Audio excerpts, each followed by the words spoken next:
Anthony's doing as well.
Championship is done and dusted. That's going to Ealing Trailfinders, but they want to finish in style today at home against the Bedford Blues.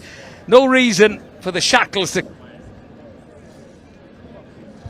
be played. That's my thoughts. But what did the coaches have to tell me earlier? Ben Ward from Ealing and Mike Greer from the Bedford Blues.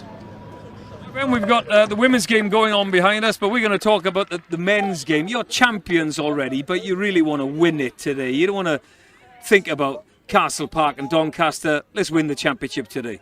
Yeah, 100%. It was a strange feeling when we won a few weeks ago, but actually lost the game. So we really want to finish on a high today. We're at home in front of our supporters. Carnival atmosphere, but we want to finish on a high. Talk about selection today. You made 15 changes from that team up in Doncaster. There's 23 leaving, some really influential players leaving. Talk about selection for this game first. Yeah, I think for us, we wanted to have some real meaning on this game, and we've tried to pick aside a lot of guys that are here next year, a lot of guys that have been working tirelessly throughout the year to help us prepare a team at the weekend that maybe deserve their opportunity, and maybe it should have come earlier. So for us, there's real meaning on the game. For some of these players going out today, some young players that want to make a statement ahead of pre-season, and they're going to be a big part of our future. If there was one moment of this season where you thought, we've won it, we've got it, a game, where would it be and why? Yeah, look, I think it's such a tough league that there's multiple moments throughout the year that you have to be consistent with. I think, though, probably one moment that definitely springs to mind, probably Cornish Pirates away.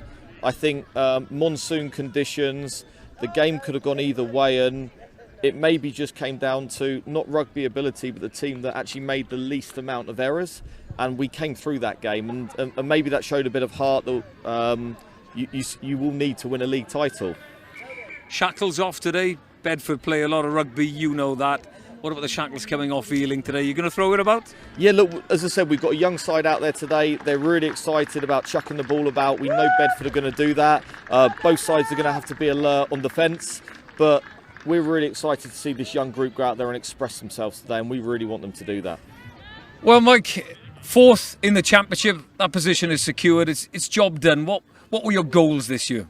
Yeah, look, we've never set any hard and fast ones, but obviously, it's become an unwritten goal for us to try and aim at that top four position. And fair play to the lads. They dug in since Christmas. We were pretty good up to Christmas. Had some good sort of flow about us. Our DNA was in good order, but we hit the buffers a little bit at Christmas, whether it was the breaks or a small squad. But we had to grind a few wins out, which is very unlike the way we set up to play. But nevertheless, it shows you a bit about the group that they've had to dig out some wins with the last plays of the game and managed to hang on to fourth place. You mentioned the way you play.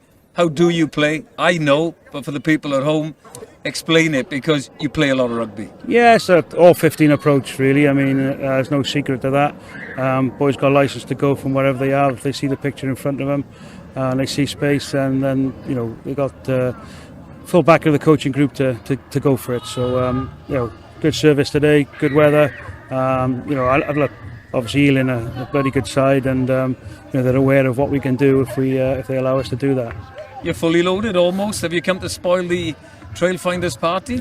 Yeah, well, it's always the plan, isn't it? Probably the main goal we have at the start of the year is to win the next game, and this is the next game and the last game. There's a bit of emotion attached to it. There's a few of our boys are moving on or retiring, so if we can harness that energy, and be accurate. You've got to be accurate against the top sides in a division, otherwise you don't get to take your chances. So yeah, look, we're looking forward to it, and hopefully we'll sign off in a good way. Mike, thanks for your time. Pleasure. Well, both coaches looking forward to this one, so let's take a look at today's team, starting with the Ealing Trailfinders. They make 15 changes from the team that lost at Castle Park to Doncaster but still managed to win the league. But today at home they want to finish the season in style with a win to celebrate winning the championship for the second time in their history. First starts of the season in the front row for Elliot Chilvers and Cam Terry. Cutmore captains from the row. Big back row, 2 line-out options in Taylor and Montgomery. Line-out drive, a big part of Ealing's game. Lloyd Williams, the Welsh international, gets a start at 9. His experience always key. Reuben Bird-Tulloch has crossed 7 times in the championship, and it's a debut on the wing for Frankie Slightholme. Rugby is in that family. That was Ealing. Let's have a look at the Bedford Blues. They make 4 changes since beating London Scottish in round 21. 4th place guaranteed for a club that's not fully professional, of course. Just one of those changes in the pack. 6'6" of Alex Wolford comes into the boiler house. 8 tries apiece for prop Joe Conway and number 8 Cameron King. Bedford love to play rugby, as we've just heard. A lot through 10, 136 points this season for Will Maisie. Their wingers prolific. Sean French, as the teams are running out there, 18 tries in all competitions. Dean Adamson, 130 tries in 180 appearances for Bedford, and 15 this season for him. First start at fullback for 19-year-old Ewan Baker. That's a quick look at the teams. The smoke, the green smoke is out. The teams are on the way out. Bedford are out. They know what's in store today. Pick the substitutes. Well, names that stand out there, of course. Billy, 12 trees. Matt Cornish as well. He scored a hatful of tries for them, 16 this year. And here come Ealing, out through the smoke and the flames. A party atmosphere at the Trailfinders this afternoon. The championship is in the bag. I've got Dewi Morris alongside me. Dewi, they won the championship, but they want to win today. They want to celebrate this in style. They don't want to go out with a loss, do they, Ealing? Well, not at all. I mean, you set it up very fantastically. Both coaches have set it up fantastically. I think it'll be about 6-3 thriller then, won't it? But no, it won't. The conditions are absolutely brilliant out there. Talking to the 2 coaches off camera, yeah, look, it's party time. Nothing's on this apart from winning this game. They just want to show what the championship is about. We know what the championship's about. Running rugby, enjoyable rugby. The crowd gets involved, so I'm expecting 80 minutes of thrilling excitement. Well, the referee getting some audio treatment. Physically fit. Technology. Who deals with technology? There's a quick glance of the Ealing Trailfinders champions t-shirt. They're selling them everywhere. Pictures from the season. Harry Walbaum, the referee, is all set to go at Trailfinders. So here we go then, the last weekend of Championship Rugby for 23-24. The champions, Ealing Trailfinders, want to finish in style at home. The visitors, Bedford Blues, have come to spoil the party. Knock on. So that'll be a Bedford scrum. Nothing like an early scrum, Dewi. Definitely, well, not if you're in the front row, that is, but actually there's a good kick there from Dan Lancaster, the son of Stuart, rumoured to be heading to France, I believe, but again, he's a great exponent of the art to 10 and be wanting to get the ball in his hand. He'll have plenty of time with that, I'm sure, but a great towering kick, unfortunately knocked on by one of the midfield runners. So, like you said, an early doors scrum, and again on this fantastic pitch that you should set in and really get parity. And that's what the scrum house will be looking for today. Oh, don't get me started on the plastic pitches. But it is a your scrum. knee's not right, though, I think. On my back. For the first opening scrum of this championship clash, Bedford put in Alex Day. A little bit of pressure on. Maisie, left-footed. Always good to find some space. Michael Dykes back there. He was one at London Irish, of course. Found his way to Gloucester for a bit, but has settled at Ealing.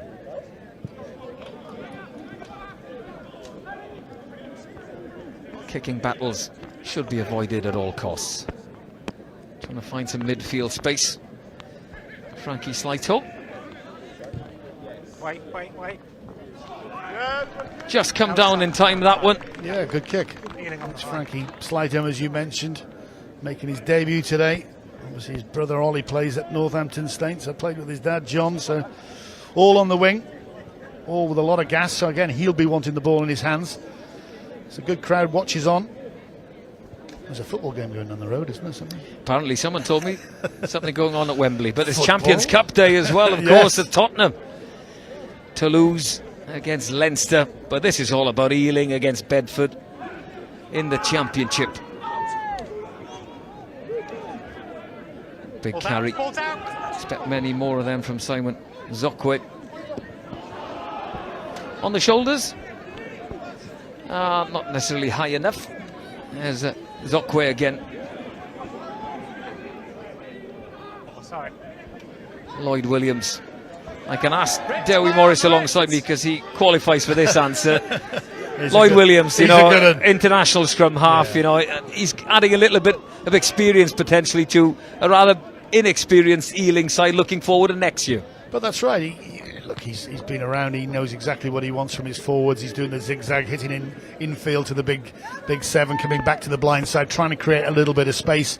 And he's not shy of making a gap and going through there. So yeah, he's all round. He's a fantastic operator, and it's someone you need at 9, like I said, with inexperience around you. But even saying that, the inexperience, a lot of these lads are. Ben Ward's put the faith in. They want them there for next season. There's 26 years or younger. That's what he's building on, and these lads want to impress today. Yeah, 23 players leaving Ealing. Solid take. Adamson came forward for that one. Spoke to Mike Graham. He said it's a 15-man game. Well, 23 really, but 15 on the park at the same time.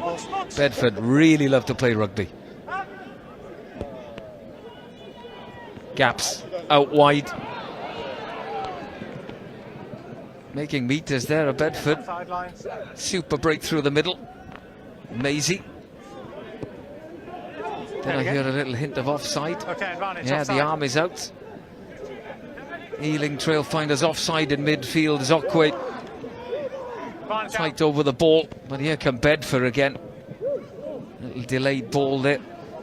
Joe Conway with the carry. Again, quickly through the hands by Maisie. And back we will come. No advantage. But Bedford, there we setting their stall out early. Again, going down that left-hand side, Jamie Elliott just scorching down, using his great pace. Could have probably moved the ball from to the left-hand side, decided to go in field, but again, don't panic. And I've got to say, that's the ball that Alex Day wants, the scrum half, the captain. He wants control, he wants presentation, then he can bring the rest of the forwards on. Turning the 3 points down, good to see. Yeah, straight in front of the sticks. That's a 3-pointer for Will Maisie, but he's gone for the corner. And he's put it in the corner as well. Genuine chance for Bedford. Indeed, and the big tall pines there on Jeff Hill in his 100th appearance. Will he go there? He's normally sat at sort of 2 ball. He can roam around the line out. You got Woodford, you mentioned it in the build-up race. Plenty of options. It goes for the Centurion right at the front, and I think the forwards want to go at this. Oh, well, they've lost it forward. It'll be a scrum for Ealing Trailfinders. Job 1 was done. And it's so important, and all the training sessions you do and the construct, it comes down to that great break, 40 metres. Yes, you're at the right area, the right territory now, but you've just lost the chance of converting that into points by a sloppy throw. So a coach killer. Indeed, you turn down an easy 3-pointer, stick it in the corner, but a knock on. Not an easy clearance for Ealing Trailfinders. Bedford would look to put some pressure on them. There's Simon Uzokwe powerful presence. Yeah. 6 foot, 114 kilos, Dewey. You wouldn't fancy him on a short angle. No, not coming on this pitch either as well. He's not going to slip too hard, but it's interesting to see what Lloyd Williams does with this. He's got obviously a great boot on himself. He could clear there. He could use Lancaster, to his left, but again, they need to get out of dodge. But the forwards need to do a job first, secure this, give a platform for the 9. Then he'll roll the ball into the number 8's feet. You were talking before, do you think we'll ever get rid of props? But have to change you the don't name want of props hooker. and hookers, yeah. Because hooker you're on they my don't hook soapbox anymore. now, mate. I tell you, change that name. It's a Trailfinders scrum. Some 6 metres up from their own line. Pressure at the base. Montgomery does well. Yeah, he did well. He took that off Williams.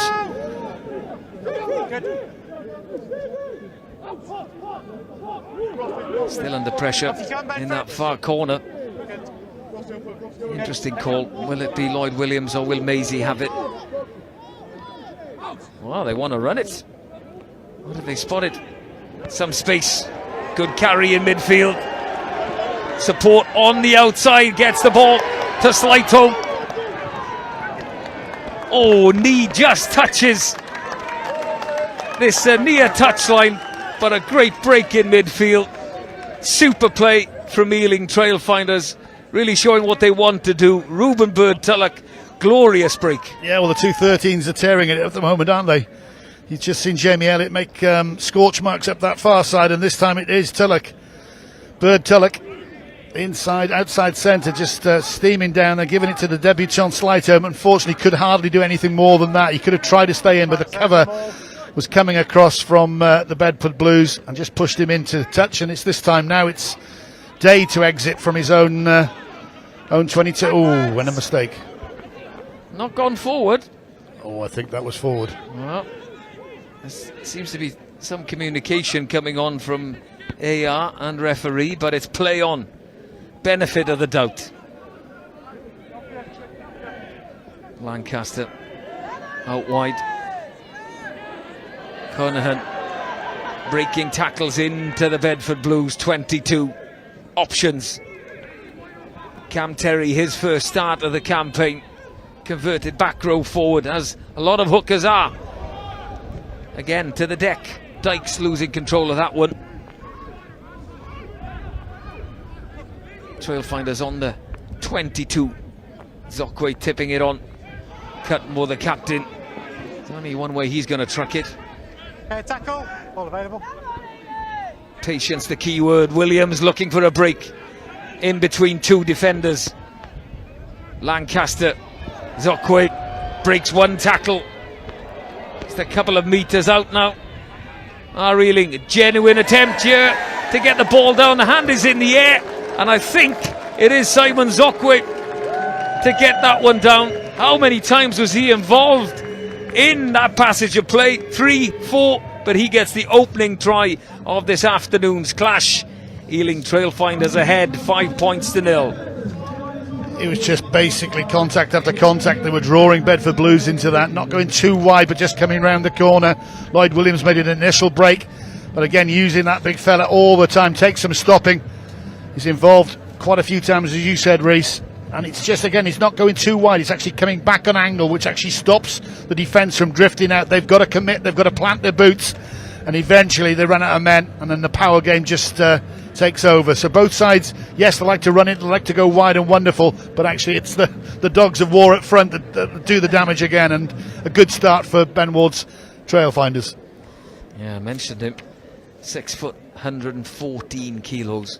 One powerful unit in the back row for Ealing Trailfinders. Dan Lancaster. He is leaving at the end of this campaign, but he gets a start at 10. Is he going to be successful with his first conversion attempt?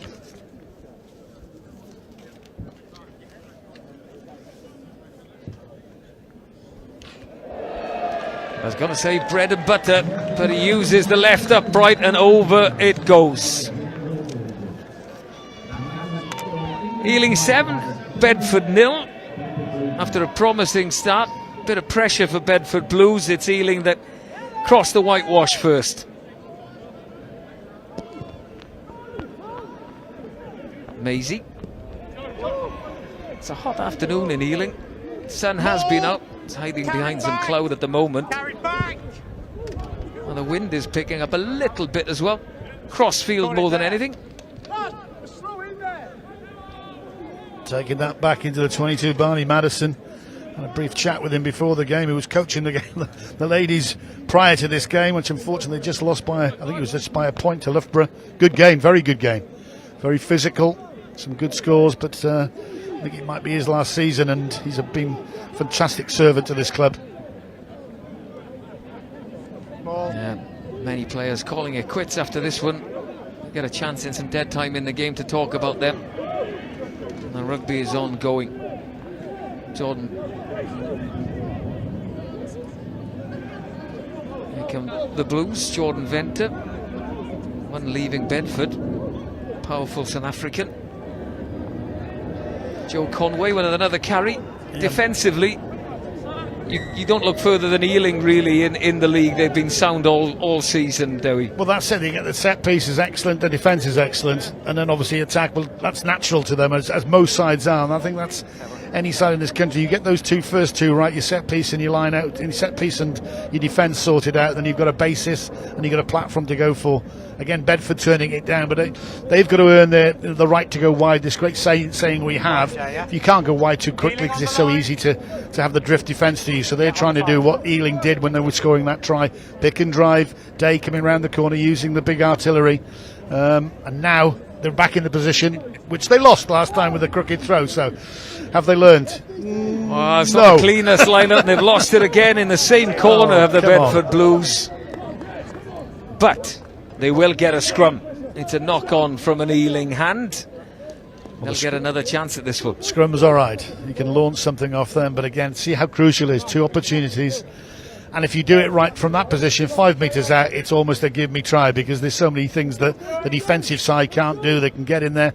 And if you've got an eagle-eyed ref and you're talking to him all the time, I'm sure it's Day, the captain and scrum half is, you should get that ball to the back and drive over. But we'll see. This is a scrum. What are they going to launch from here? It's been a bit messy at scrum time. We've got a couple of resets. No excuse really on this surface. Alex Day. He's got something on his mind. Yes, he has, the captain of the Bedford Blues. Solid platform to work off. Venter, as he's done all season, carries, driven back in the tackle. Quick ball. Forwards coming around the corner. Good Ealing Trailfinders defence. Brian O'Connor with a carry. Oh, wow. Another solid hit in midfield on Joe Howard. But back we will come. Ealing a little bit too quick out the blocks. They are definitely, obviously, winning the collision battle. They know exactly what's happening. That ball came straight out of that scrum. Venter used as almost like a back row forward to get a position there, and then the forwards come round Day. But look what happened. That green wall is going up, and not up, it's going forward all the time. So you cannot get any position. You can't get that great word in rugby, momentum. Well, that's what Bedford Blues are trying to build. It's about 8 metres out from the Ealing Trailfinders line. Venter again with the carry. Maisie. Ball wide over the touchline. They're trying to get it wide. And at the moment, it's not happening. But it is Bedford ball. So they can play on. Not quite sure what happened in that corner. I can't see the reason, but it's free ball and it's in play. Well, that's exactly what Bedford want to do. Until a knock-on. Another knock-on. Mistakes, you know. Who'd be a coach, though? They have the advantage on the right-hand side with the ball, and it's gone to the left. Who'd be a coach, indeed? Talking about that, Mikey Ray. I love Mikey, and we go back a long, long way, played against each other. And it's his 19th year as we see the ball going forward. I think it happened just in a contact situation. He said 90 days, that's been the hardest year ever. But again, things we don't quite know what's happening with promotion, relegation in the Premier, in Championship, Premiership. And he's got a lot of lads that are asking for contracts, but he doesn't quite know how much money's in the coffer. And I do feel for him because there's not a clarity And there's not a position coming forward at the moment that these championship clubs are likely to enjoy or sign. Yeah, 6 leaving Bedford Blues. And they're all involved today in the 23. Some retiring, of course. Reset on this one. Thought that Ealing might have squeezed a penalty out of that one, but it will be a reset.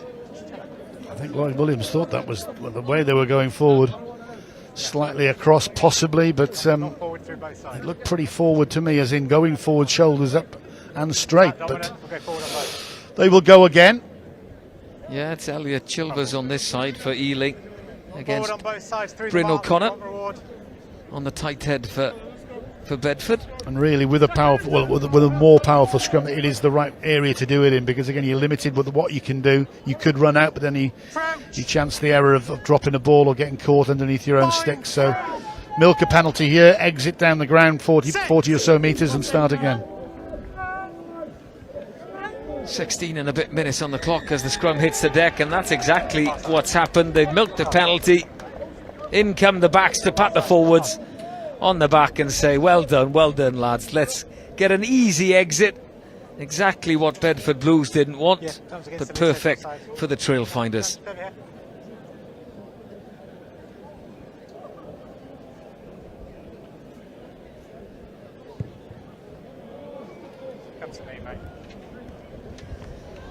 Solid clearance from Dan Lancaster, taking play just about in to the Bedford half. Seen how potent all season the line-out drive is for the Trailfinders. Will they take this one off the top? No, they fancy, yes, a little drive then. Williams, midfield, quick hands, lovely ball. Kernohan didn't quite leave that one go. He was brought to the deck, had to release the ball before playing it. He's penalised, and now a chance for Bedford to turn the Trailfinders again. Yeah, referee pretty keen on that. Harry Wilbum, a young lad learning his trade, but he's absolutely corrected the decision. You've got to present the ball, you can't roll too much. And so Bedford again creep back in. There's the faithful. Yeah, the Bedford fans made the longest journey down. Not too bad at the M1. No. I said to Mikey Reyes, is the bus, I said, filled with port and cheese, because it's a bit of a tradition with the Bedford Blues. Coming from my old mate Martin Hines, he used to coach the forwards, Hinesy. Always a nice bit of brie on the way back. You're making Bedford sound like a very posh club. Bit of brie, bit runny today, it's a bit hot. At least have good port as well. It wasn't any cooking rubbish, it was proper stuff. So win, lose or draw, they'll be opening that. The last game of the season. Been a good season for both sides. Height this side, please. Yeah, Bedford, they want to get amongst the top 4 pro sides in the championship, fully professional. You got Coventry, Ealing, Doncaster, and the Pirates, of course. So they've done well to get into that 4th position, punching above their weight. At Ealing, Trailfinders are the champions. They just want to finish in style with a win. Another penalty at scrum time goes their way. Yeah, not quite sure about that. Alex Day scratching his noggin over here, thinking that both props sort of hinged a little bit. I'm no expert on this one, but I think that would have been a better reset than the one over there. And he's just talking to the referee now. He's just saying, having a polite word, as captains are allowed to do, and it will be a polite word, obviously. And I do agree with him. But anyway, decision's been made. Darts time. Oh.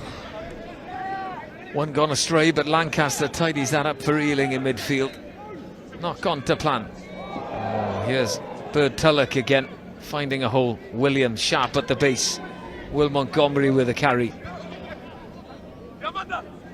Long ball off the left hand from Williams. Dykes. Ealing been defending a lot, but when they get a chance, they have taken it. They're on the hunt for a second try. Williams loves that ball off the left hand. Frees it out wide. Oh, back inside. And this is Ruben Bird Tulloch. He's been heavily involved, and now he crosses for Ealing Trailfinders, his 2nd try. Really well worked. Quick ball. Sharp passes off the left hand from Lloyd Williams. And the Trailfinders have a second.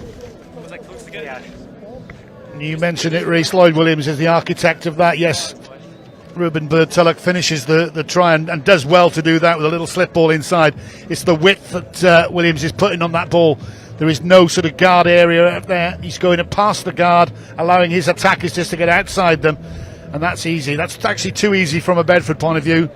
Really, he should be stopping that. But I was watching the way he was distributing the ball, not to the first pod almost, another couple of yards outside, which obviously stretches defences. And it's working at the moment. Just pulling people's eyes again. So, you in your ball watching, exactly. And the ball passes your nose at a rate of knots. But he's got a couple of players inside, which he's missing out, which actually fixes the defence, obviously. That goes out of Bird-Tulloch and his partners in crime, and they're just round the outside, round the edge, I think is the modern terminology for it.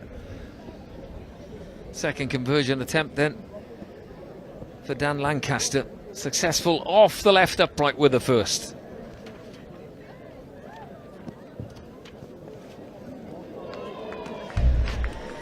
Yep, flags are up. 2 converted tries then for Ealing Trailfinders, and they lead the Bedford Blues by 14 points to nothing. 22 minutes on the clock. Yeah, it's a good score. Look at that. Straight across 2 players into, obviously, the attacking force outside, back inside to Tulloch. And that's an easy try. Good support in lines, but again, set up by the scrum half.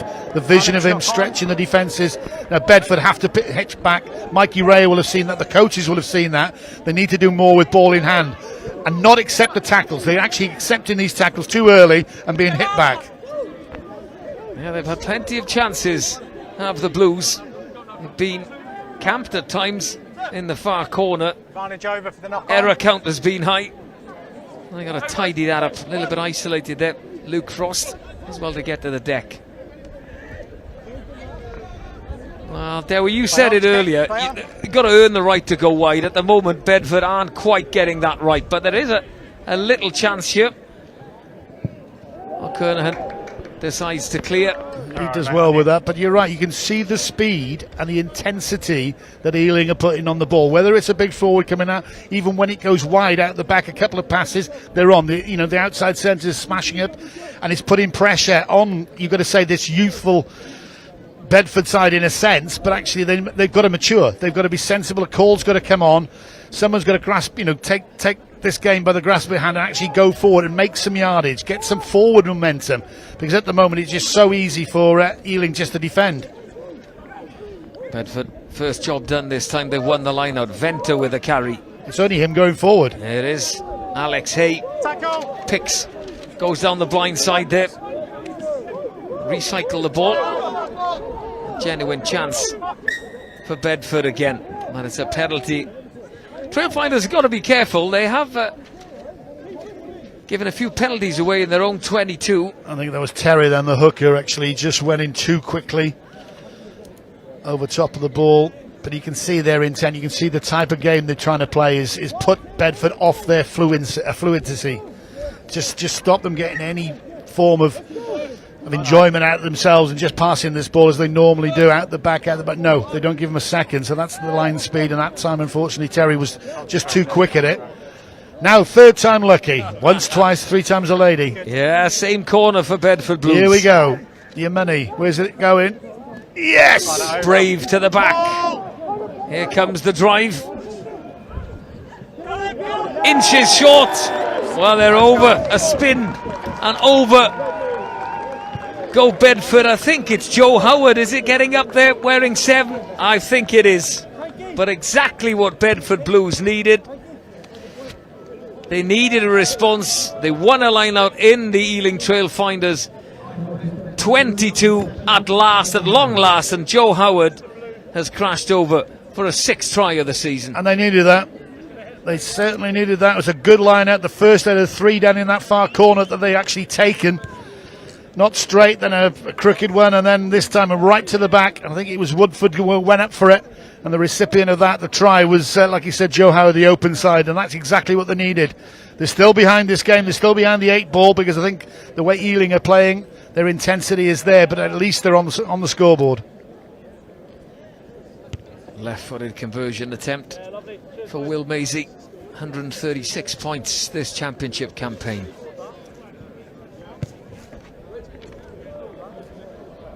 Well, he's not added to that total, he just pulled that one. So it's Ealing Trailfinders 14, Bedford Blues 5, but they needed to respond. You just felt, Dewi, that it was that time of the game, 24, 25 minutes, and they did. And it comes from the indefendable, in a sense. Once it's done correctly and you get yourself in the right position, you can't really lose with that, because if the opposition side is trying to get in and defend it, they're obviously going to give away a penalty. It's that crucial.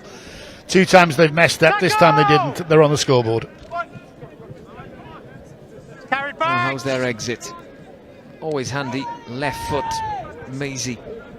Trying to find some greenery, but he's found a green and white shirt of the Ealing Trailfinders. Michael Dykes trying to buy a penalty there. And the ball is back with Maisie.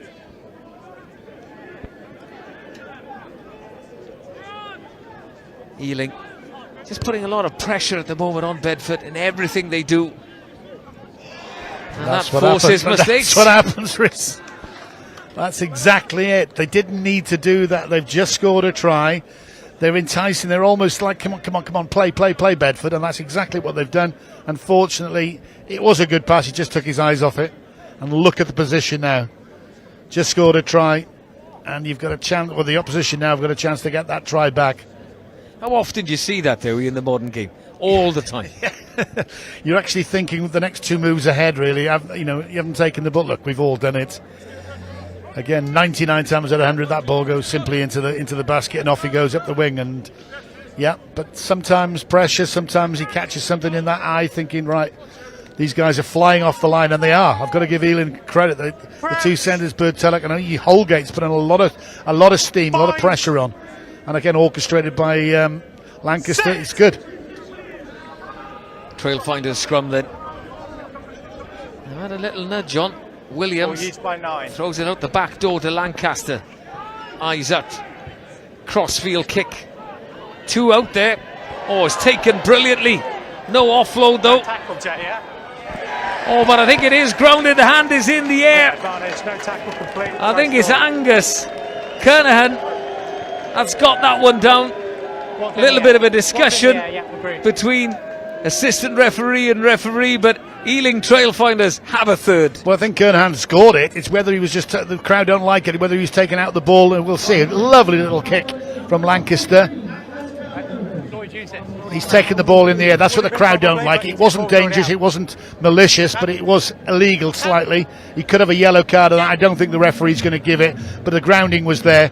And interesting, the movement was called from the right to the left of the scrum. Lloyd Williams got caught by Day, the opposite scrum half. Puts the ball out to Lancaster. It wasn't on. He's corrected, gone inside, and again it's the kick pass. Invariably works all the time, doesn't it? He had a load of space to put it into, but he's going to hit it on a sixpence, and he's done that. And they get that try back. One little mistake, they get another try back. Oh, strange. They pulled maybe the Bedford Blues defence just a little bit the other way when they had to go blind because the scrum wheeled, but that opened it up then for that crossfield kick by Dan Lancaster. Bang on the money. How's his conversion?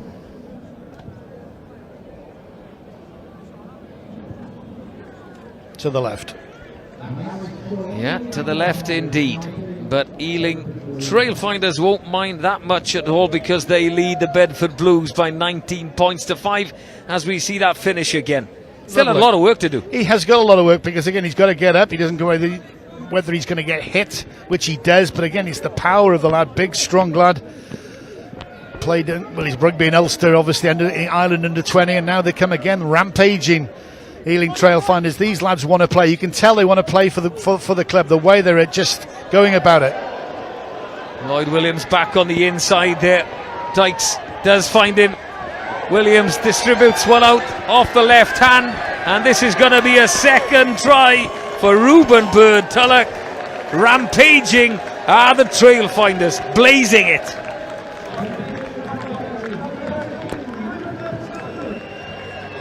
In for his double, but again set up by some weak tackling from Bedford. They've got to be as well, they've got to basically bite down on the piece of leather or the piece of wood, because they're not doing it at the moment. Trailfinders are. They're hitting them back in the tackle, but they're not doing the same to Ealing Trailfinders. That's why they're making busts like this. Again, far too easy, but you've got to finish it. Lloyd Williams in support. And as soon as he gets to Tulloch, there is no way whatsoever is he going to be stopped. And again, this could be a long afternoon for Bedford Blues. You can see the lads who want to play. Ben Ward has said, right, okay, we're going to get rid of the old, we're going to bring in the new. These lads are 26 years of age or younger. This is what we're going to base it on. Do you want to play for Ealing? They're going, yes, please. That's what tells me. Well, it was literally seconds ago. I was watching Dan Lancaster with his third conversion attempt. Successful with his fourth. And just like that, it was 14-5 that Trailfinders led the Blues, but now all of a sudden 31 and a half minutes on the clock. Ealing 26, Bedford 5. Again, 2 slip tackles, one initially in the 22 there, just one at halfway. Again, it's people just getting through, getting their arms up, getting the ball, distributing from left to right, and support runners. Always watch what the guy with the ball is doing, and that's exactly what Ealing are doing. And to great effect, I've got to say. Yeah. Big pass again. You see there, Lloyd Williams missing out 4 or 5 people, put it to the big lad, gets through 3, 4, 5 yards, boom, off again. There you go. Well, scoring 4 tries, bonus points not going to really count at all anymore. Well, they still want to play, but it does give Ealing Trailfinders the license now, Dowie, to open it up, go from everywhere. Why not? It's going to be party time anyway. I've had a few parties down here, I must admit, over the years. I thought you were going to say I've had a few pints. Yeah, £7.50 a pint. That's the only problem. You'd have been a halves, I tell you, or a glass of white wine. But look, it is. But you still got to perform. You still got to go out. You still got to put smiles on these faces, and they are at the moment because it's good rugby. Yes, you've got to say the intensity isn't there for Bedford, and that's the thing that's lacking. Mikey Ray got that message on. Come on, lads. Last game of the season. All right, we're not getting relegated. We're not getting promoted, but this is the blue shirt you're wearing. There's one team playing for the shirt at the moment, as far as I'm concerned. Nothing against Mikey's boys and the Blues. You know, it is what it is, but they are more competitive, the Ealing Trailfinders, at the moment. Well, let's talk about Ealing Trailfinders. 23 are leaving.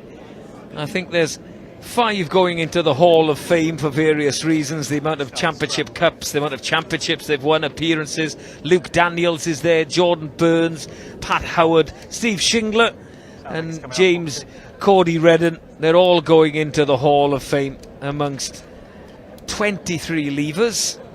And I think one that's going to be leaving is try scorer for Bedford Blues, Joe Howard.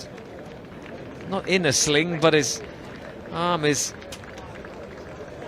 in his jersey. That looks like a bicep or a shoulder to me.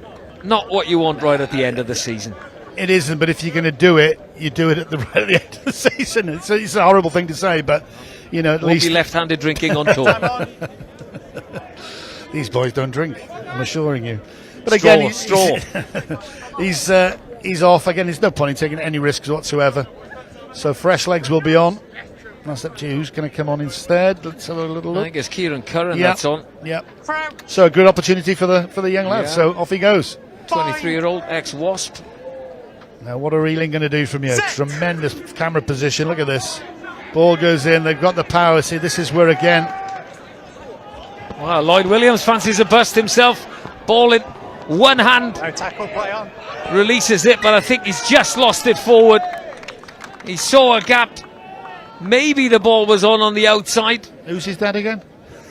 Brimble Williams, British and Irish Lion, of course. He's in the big stand behind the sticks. He did. Oh, well, that's a great break. Again, it was a powerful scrum. They were after a penalty, no problem at all, just to move themselves down the pitch. But again, instinct is a special thing. And look, I have tremendous respect for Nines because they just see that guy. He saw it. He's got, he's pinned his legs back, and he's gone. Unfortunately, just couldn't quite turn it into a try or distribute the ball. But look where they are. Good field position. And again, it's put that bit of doubt in the referee. Now, who's the ascendancy of the scrum? Well, the boys in green are. So all of a sudden, these lads in green will be going, right, it's tea time.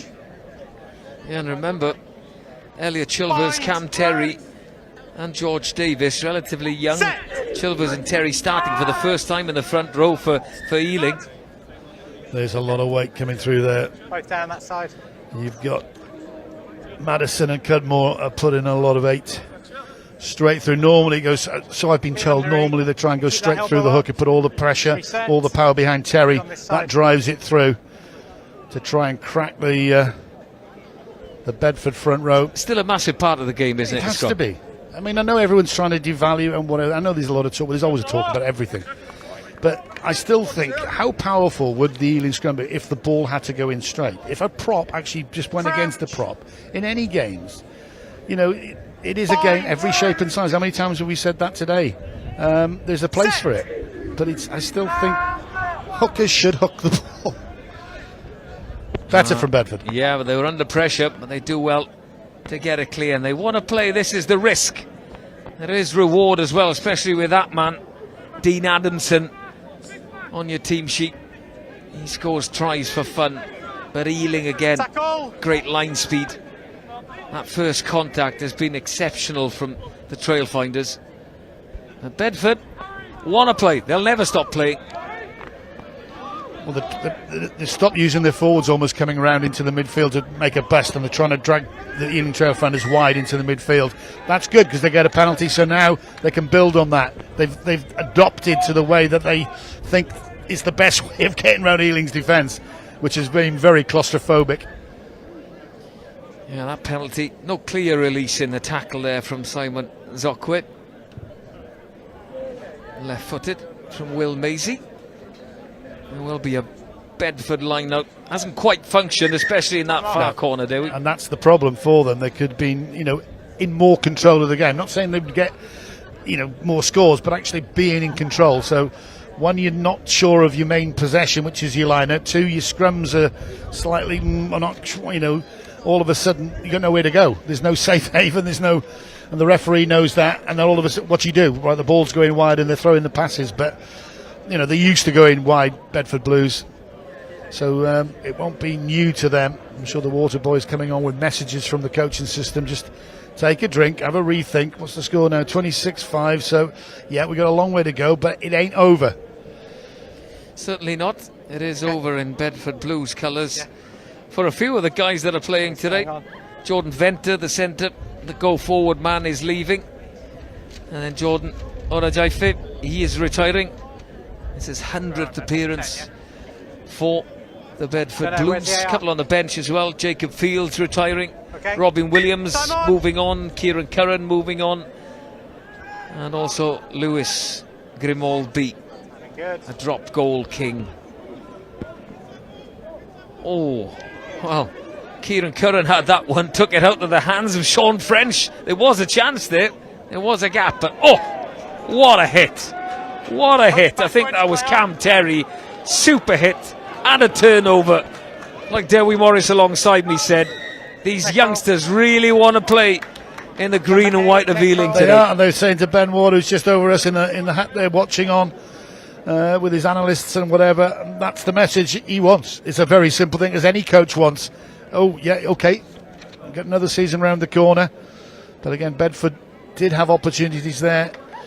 And Sean French had a chance of going through, but what a tackle, what a hit. Commitment, absolutely timing, everything. And again, they don't need lifting as a side, but certain sides, sometimes you play again, boom, that does lift you. Yeah, it can almost be as good as a try sometimes, you know, knocking someone down. You don't want to come into my path area again, mate. Scott Gibbs, Oz Durant, 1997. Those of you old enough to remember that one. Five's legal, so it's 4. Bedford Blues secured possession. Keep it up, keep it up. James Fish has the ball, but straight through the middle of Ealing Trailfinders. Straight through the middle. Fantastic. Captain Danny Cutmore on it. That goes to deck. This will be Trailfinders' ball. Well, they've won it anyway. Now they have a chance to go. Bird Tulloch carries into contact. They'll recycle quickly. Williams is there. Terry. I released that one. A beautiful offload as well. Oh! Well, the hand is in the pocket here. Who's going into the bin?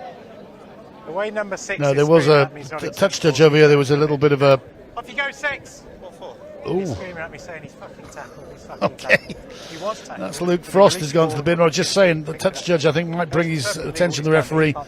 Ollie and Jeff and Barney Madison were having a little bit of a a fallout, but quite a nice fallout, nothing too serious. Why? With that maul as Ealing came straight through the middle and nicked it again. Again, something that shouldn't happen. You should not surrender sort of possession as easy as that. Well, frustration got the best of that man, Luke Frost. He is screaming at me, said the referee, Harry Walbaum. Simply can't do that. Always must respect the referee. Absolutely. And a young lad, he's learning his trade. He says, well, thank you very much. I don't want you screaming in my ear. And it's a great way of doing it. Hard enough as it is. Slightly different in football, which is thank goodness me. On the line, yeah?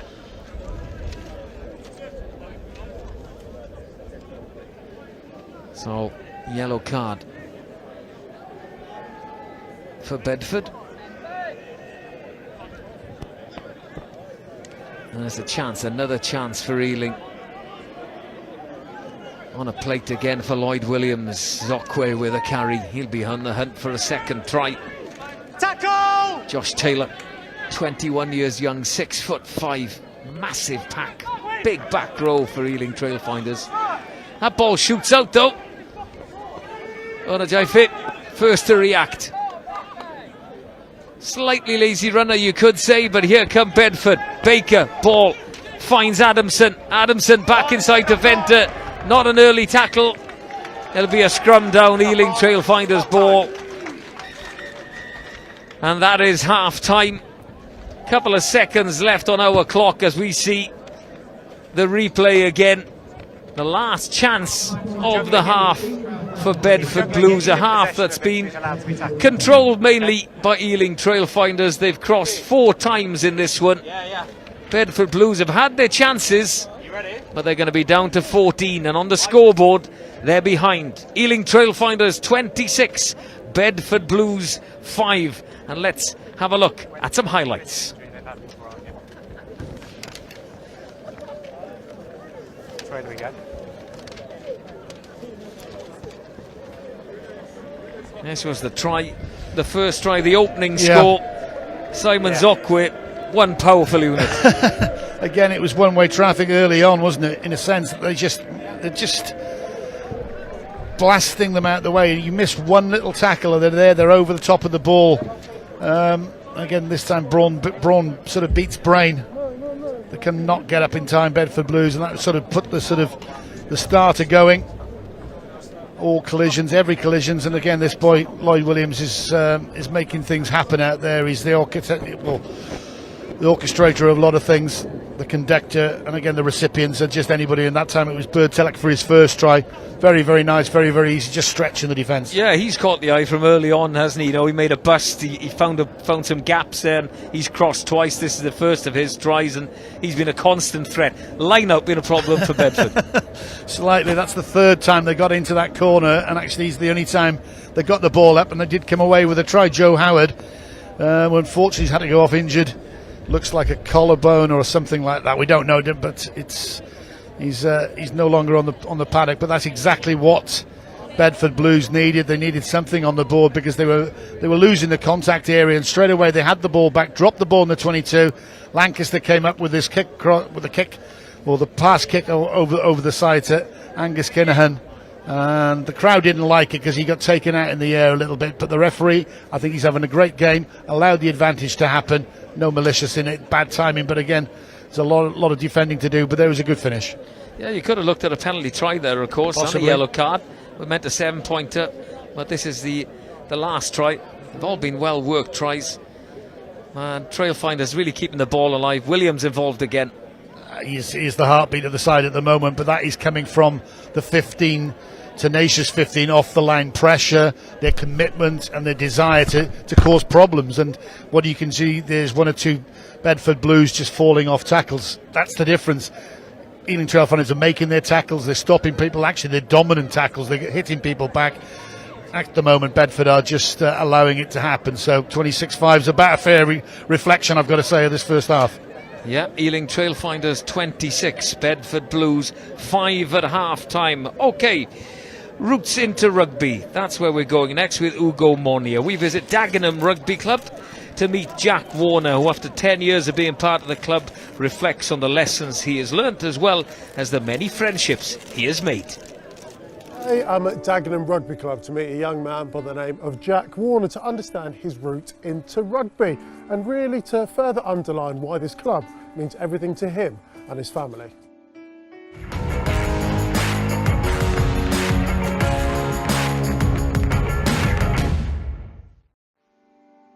Jack, how you doing, okay? Yeah, not bad, man, not bad. Big fan. Thank you very much. Thanks for having us down at Dagenham. How long have you been a part of this club? Been coming since I was 10 years old, so good 15 years now, somewhere around there. There's quite a lot of stories, no doubt, that we can get into. A lot of stuff to get through, yeah. Okay, well, let's grab a seat and have a chat. Let's go, man. So, Jack, you said you've been coming here for 15 about years. 15 years. Age 10? Age 10, yeah. So when did you first get involved in rugby? So, originally it was at my primary school, which Okay. is literally, from my house, the club's 2 minutes that way, the primary school's a minute that way, so it's quite all local, community-based. But I started there, obviously, other sports, I was a bigger lad, so it wasn't quite my forte to run and kick a ball. It was easy to carry it and hit someone. Yeah. That transitioned into Year 7 coaches and the people that I was playing with are sort of already over here, so it was an easy transition to come right over, and obviously there was links in from the schools and stuff, so it was sort of everyone that was at primary went to secondary and was at the club, so it was just a nice even sort of, there weren't no horrible new meets and greets, it was everything all in one. So. Well, that sounds really cosy. I often speak about the connection between community clubs as well as schools, and you seem to have absolutely nailed it. Would it be a fair statement to say that this rugby club, Dagenham Rugby Club, is at the heart of this community? We seem to sort of be a hub in the middle that is sort of still pulling everyone in. So, for example, our centre is also a coach at the local school. The local school's director of rugby is also part of the first team set up. So all the local schools have sort of got someone nested in there as well, dragging people over, keep everyone sort of connected. The way we draw people in from this area is rugby's free from age grade rugby up to seniors. Amazing. So it's just an opportunity that parents can get their kids involved in the sport. They don't have to pay, they don't have to commit anything other than just turning up, and it keeps them all involved. And again, like I was saying earlier, with the school side of things, it helps the fact that they've only got to walk across the road from school, so it's not like you've got to pay to get somewhere or anything like that. Most of the kids, even including up to first team, most people live in this area or have, parents live here, they've grown up here, all that sort of stuff. So it's very directed to, it's free, come in, get involved. Once you're here, you enjoy life, sort of thing. Or rugby life, I should say. That sounds perfect. Sounds perfect indeed. To watch the full episode, head to England Rugby YouTube. Okay, in the latest episode of our Real Rugby Story series, we meet Great British Bake Off finalist Josh Smalley, who combines his day job at the University of Leicester with playing fly half for Siston RFC, where his baking and kicking accuracy have made him a hugely popular member of the club.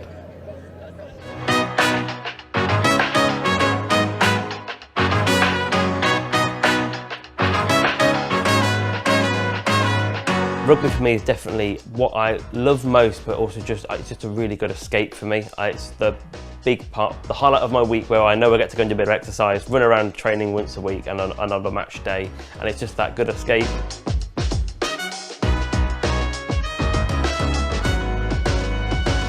Hi, I'm Josh Smalley, recent finalist of the Great British Bake Off. I work at the University of Leicester as a chemistry researcher, and at weekends play for Syston Rugby Club. I started rugby actually probably relatively late, so I started when I was about 12. Been playing now for best part of 15, 16 years. Always played at Syston, so went through all the age groups into the cult setup, and now play for the Syston thirds team. Syston was the first place we came to because they did the minis of the juniors, so we knew it was a very family orientated club, and they've never looked back. I love playing in my rugby team. There's just being a fantastic mixture of players, whether that's different ages, people that have gone away from the game and then come back a bit later on after a few years, or people that just never tried the game before at all and just want to have a go at it. And my team at Syston, we always welcome in new players, and we just love to get them in feeling part of the family, and then give them loads of game time at the weekend. It's just fantastic. Carry hard so the ball out the back's on. If you're outside the 10, carry hard and there'll be a man underneath again. Let's play with two options every phase, yeah? I love to have loads of overlaps with everything that I do. So the baking definitely spills over into the rugby as well, and the lads have been part of the whole journey along the way with me. I've always baked for my rugby team for many years now. Often on a training night once a month or so, I'll bring down some bakes for after training session. Get a very big turnout at those sessions, I will say. They've loved following the journey all the way through. I know that they're probably not watching Bake Off every Tuesday, every season in years gone by, but this season it's been fantastic. They're religiously all there, glued to their screens at 8 o'clock on a Tuesday, ready for the Bake Off to start. The group chat suddenly just kicks off. Everyone's like, are you all watching? Are you ready? And they've been really supportive all the way through. Oh, it's my kind of club, that, you know, when you can have some baking products after training. To watch the full episode again, head to England Rugby YouTube. Now then, last month the Red Roses were crowned Six Nations Grand Slam champions, in England and Harlequins fullback Ellie Kildun has been named as the 2024 Guinness Women's Six Nations Player of the Championship after a shortlist of the competition's standout players was put to a fan vote. Out to Ellie Kildun. She can't go over again. Yes, she can. Oh my goodness.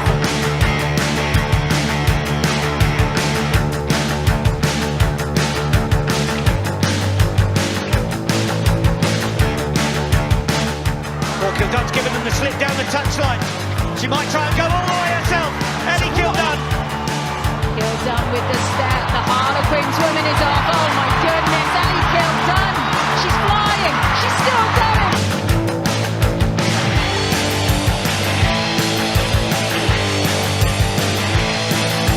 She's got it back in field. That's really good. Can Kildun go over? She can. Here comes Kildun. Oh my goodness. She can't win it all the way from inside her own half, can she? She's still going. Kildun. Nice pass out wide. Can Kildun take it for a hat-trick? Oh, it's going to be again for Kildun. Kildun has it. Kildun scores. Then the big one out wide. Ellie Kildun. Manages to keep it moving really nicely. Hot potato. Here comes Ellie Kildun. Not again, surely. Oh my goodness. It's the Women's Six Nations, some call it. Anyone else would say it's Ellie Kildun's world. I'll do one of the highlights and I'll get down to get Ben.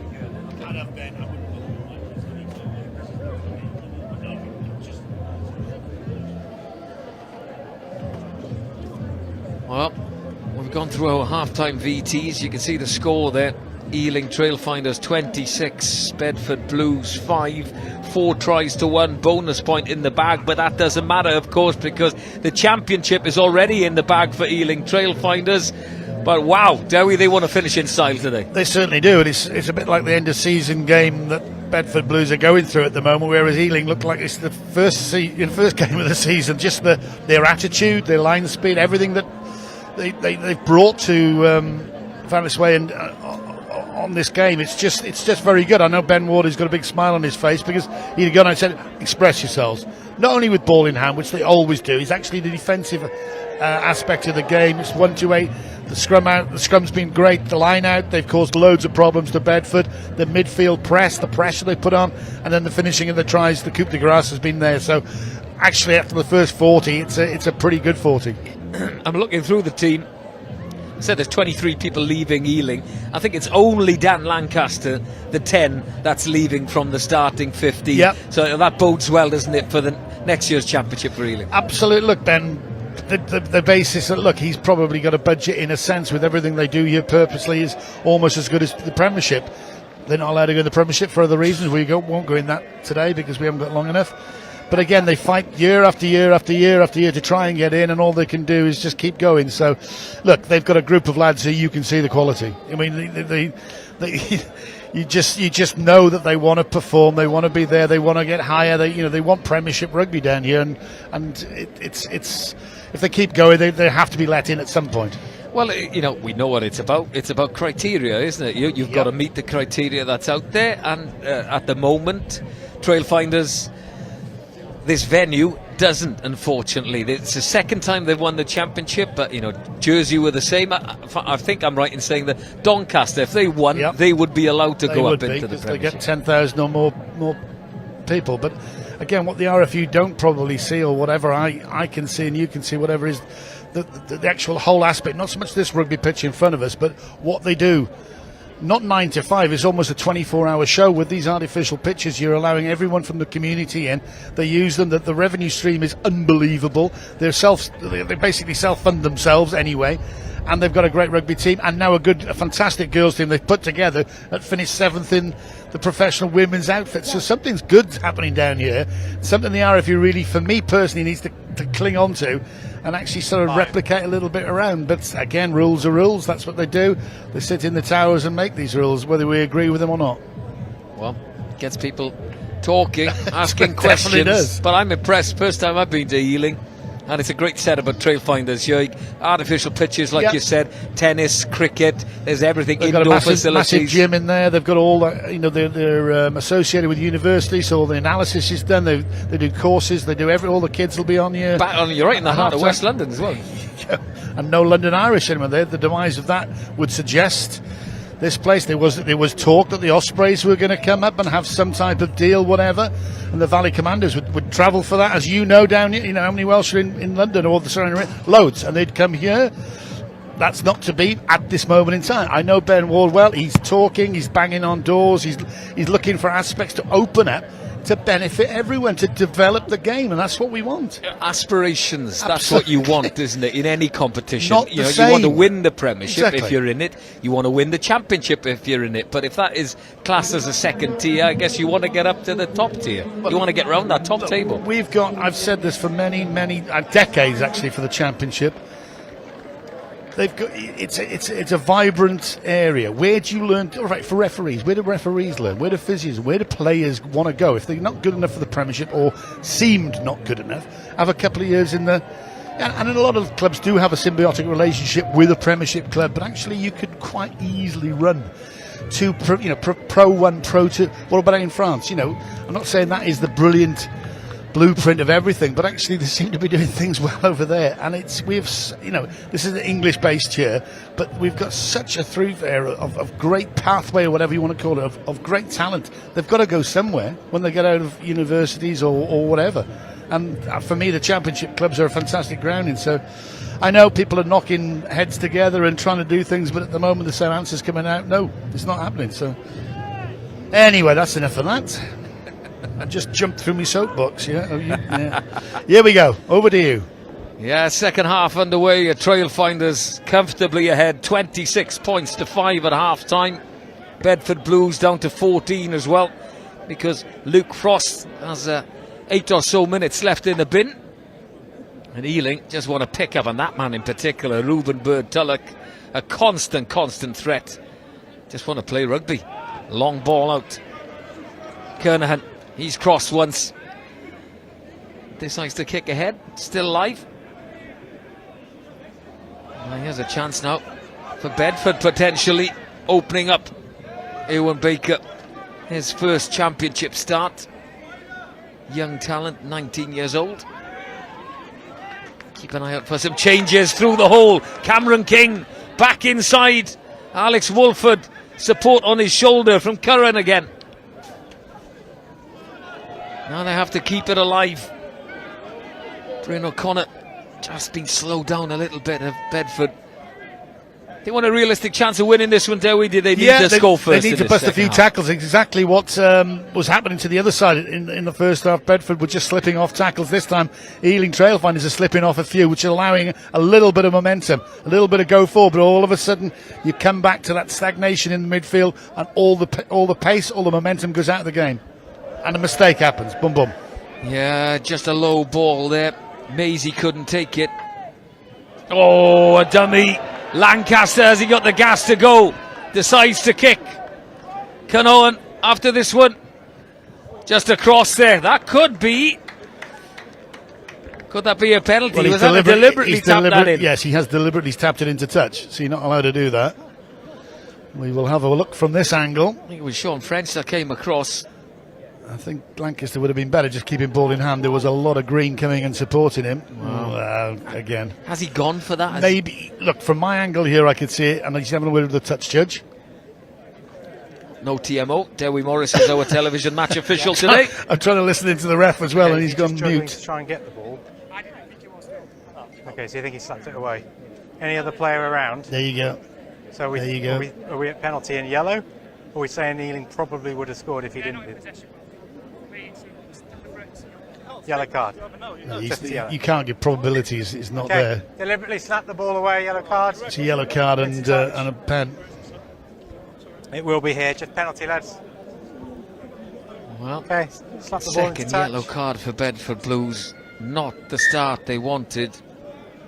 But he really didn't need to do, he's been a handful, I've got to say. It's Dean Adamson as well.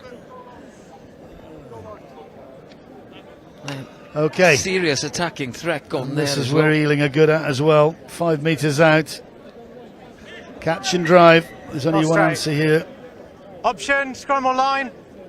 Oh, not quite straight enough that one. Cam Terry hit the mark, but his darts hit Alex, double option, five, scrum line. not double top.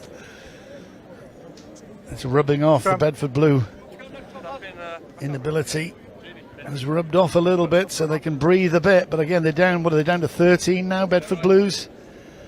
Scrum wasn't going very well for them in the first 40. They've got to put in. So if I was Alex Day, I'd be just getting this ball straight in to Cameron King. Again, not using the hooker, and King to burst off this line because there's going to be a bit of power coming through. Bind. His hand is dodgy. I'm telling him to say it to Mayor. His hand is Set. this way. I'm telling him to say it to Mayor. Keep an eye on him. There you go. Super pickup from King. Finds a gap as well. And Bedford all of a sudden are in to the Trailfinders half. King has got his mitts on the ball again. Oh, it's just gone forward. Varnish knock on. His advantage, Ealing Trailfinders. This is what we want to see, Dewi, in this second half. The ball being thrown about a little No bit. advantage, under pressure. We'll There's get no back to the knock on. advantage for Ealing. Back they will come.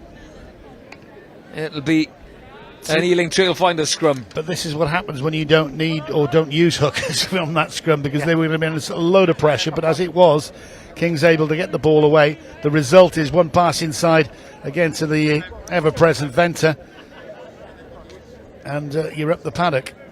I think it was Ruben Bird-Tulloch with a crucial tackle on Cameron King there, just targeted the ball.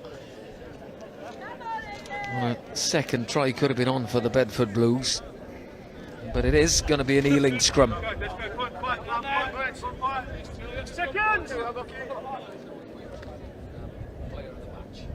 Crouch. Bind. And you've got a delicious blind side now if Lloyd Williams and Dan Lancaster want to use it. Or will the exit going into midfield? Looks like Lancaster's coming across. The forwards are driving forward. They've got a pen, so it's a play to Nout. Good hands. Dykes elects to kick. Advantage. The whistle goes. I think potentially there's a forward pass in there, or someone in front of the kick. I think it was from the scrum, to be honest, Reece. I think they had the they had the go forward. Well, they did, but then yeah, well, it could have been, but basically they kicked the ball away to. It's a long advantage to come back to, isn't it? But again, it's referees, isn't it? It's the discretion of the referee. What's written in the rule book to the discretion of the referee? 40 metres, 50 metres, 60 metres. Some, what is it? Some don't say, but as soon as you put your boot to an advantage over, which I quite like actually, and some play for about an hour and a half.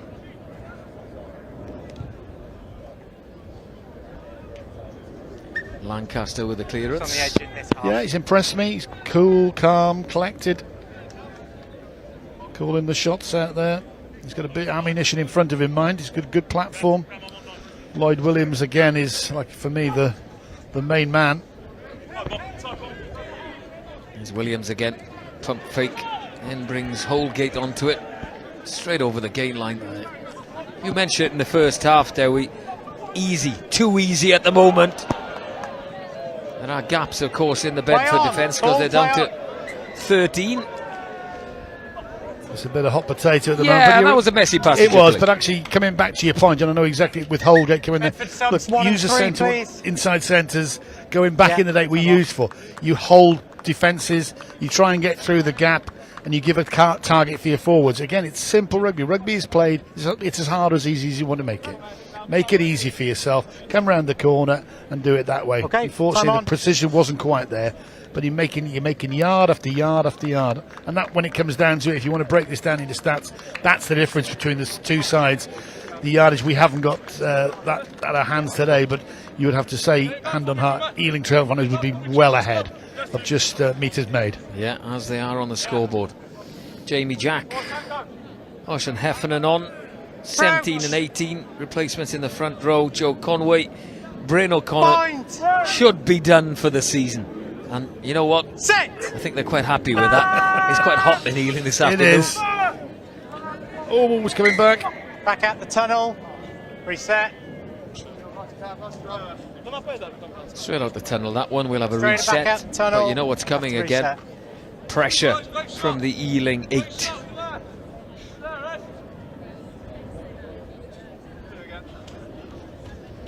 But again, I'd used exactly the same what they used in the first. You get Cameron King there, the big number 8. This ball goes from Alex Day. He's not going to blow you up for not straight. You roll it straight at Pumphrey's down that blind side before Ealing can put that whapping pressure on. Bind. Set. There you go. Solid Bedford scrum, got to be honest. Day wants to play. Oh, it's okay. This way. He'll get a yellow for that. It's a dangerous tackle, and it is a yellow card. Look, it wasn't malicious, was it? It's not. It's momentum because again he's gone to go and do the hit as you've got to say. Ealing had done it all afternoon. It's just that I'm not quite sure who it was, but going down that far side, Dangerous. it's a collision one. It's a rugby incident. Just on the 5. He hasn't landed on his head or his shoulder, so. It's Frankie Slighto. Well, 14 plays 13. Yeah, is it is. You like rugby league. I was watching that last night. St Helens and Leeds. Well, there'll be gaps out there now. Yeah. It's 14 against 13. Both teams missing crucial players. And it's been a scrappy start to this second half. Job well and truly done in the first half for Ealing Trailfinders. But neither team will be happy with how they've started this second. Patterns of play, though, you just got to keep your pattern as well. Your forwards do what you were doing well. All right, you're down a man, you might be down 2 if you're Bedford, but you just got to go through the process and then you just use your rugby brain, and now they've just dragged them wide. Here's a chance out wide. Good scramble defence. Potentially off the feet, Zockwit, but it's Bedford that are penalised. You know what happened? Alex Day, the Bedford Blues captain, not happy. Well, you're not going to get any change whatsoever. The referee's already sent Luke Frost to the bin for mouthing back, which I don't mind seeing, to be honest. Yeah, it's a difficult one with referees. You've got to have an open conversation, haven't you, with players, especially with the captain. You've got a vice captain, and as in a forwards captain and a captain. So, yeah, I know where you're going. It's got to be two-way in some ways. Not from everybody. There has to be the utmost respect for the referee in rugby football. But I haven't seen it. Well, now we can see the captain, Alex Day, Bedford Blues, coming over for a chat with Harry Walbom, our referee. But that's another thing that's happened, an endemic with the game going levels 5-6, level 6 where my team went into and play in the third. Sometimes the thirds can't have a fixture, not because they can't raise a team, they can't raise a referee. So yes, please be nice to referees. And if they say it, sometimes you won't agree with it, and I'm one of those. But please keep your thoughts to yourself, because we need more in the game. Unless it's on the 5. Jamie Elliott leaving for the Bedford Blues. Toby Thame. One start is on, wearing 23 for Bedford, and returning is Luke Frost from the sin bin. So now it's 14 against 14. Another change on. Louis Grimaldi is on, the drop goal king against Doncaster. He's on as well. And here come Ealing. And, gone forward there. Messy indeed. 10 minutes on the clock. Neither team would be happy with how it's gone. Lovely break from Day. Tackle release. Good option there to come in from Kernahan. For the knock on.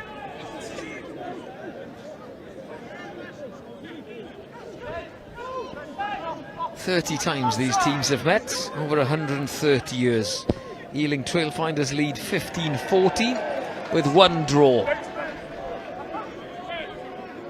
And if Bedford want to even things up, they've got a long way to come back today. 26-5. Half an hour left in this clash. Tackle wrong side. Taking it quickly, Alex Day. Trying to find some space. Grimaldi clattered in a tackle. And now it's an Ealing penalty. Take a breath. Offside. Sort your shape out a little bit. Robin Williams coming on, wearing 19 for Bedford Blues. A Welshman, former RGC, Rugby Gogledd Cymru, North Walian team. Well, not only can Ruben... Not quite sure, we can't see from this angle. Well, I can't see it on the far corner, but the whistle's gone. The try's been awarded. There's people getting treatment on the field, but the try is going to stand. There's people selling ice cream down there in that corner. Pick that one out. It's the 5th try for Ealing Trailfinders. We'll go with it. We'll see the replay. But I was just saying that Ruben Bird-Telek was the actual. He scored 2 tries, but he made that one with an absolutely hammer tackle in the midfield. Well, they've taken it quickly, haven't they? It's a cross-field kick. Oh, and it just about sits up for Kernahan. His second try. Yeah. Well, we can maybe see it from one of the other angles, but there's a lot going on, a lot of injuries, but the referee allowing play to continue. It's like politics, we're across everything, yeah? But I think it is, yes it was.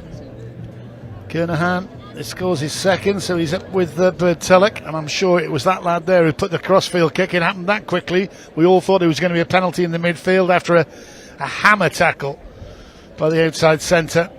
The result is a quick tap, a quick kick, and a try. Lancaster 3 from 4. Oh, has he gauged this one perfectly? Yes, he has. Super conversion, 4 from 5. And that's not easy with the wind. It's swirling a little bit, isn't it? You can see if it's left to right, right to left. It is definitely swirling. But he struck that beautifully. Not only, well, that's 2 crossfield kicks now, isn't he? That he's put down. The old kick pass has worked on both occasions. Yeah, whenever you want. Changes for the Trailfinders as well. David Douglas Bridge is on, former Loughborough University student. Well, here come Bedford, ball back inside. Big second row, Wolford with a carry, just short of the line. Oh, big heavy contact. I think the arm potentially is out playing advantage. Yes, they are. Bedford on the hunt for a second try. Trailfinders offside. Options either side. Quick hands. Solid tackle by Lloyd Williams, and that's gone forward. So back we will come. Bedford penalty. On the tap, quick tap and go.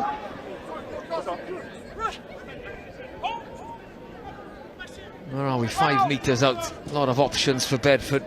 Kieran Curran with a carry.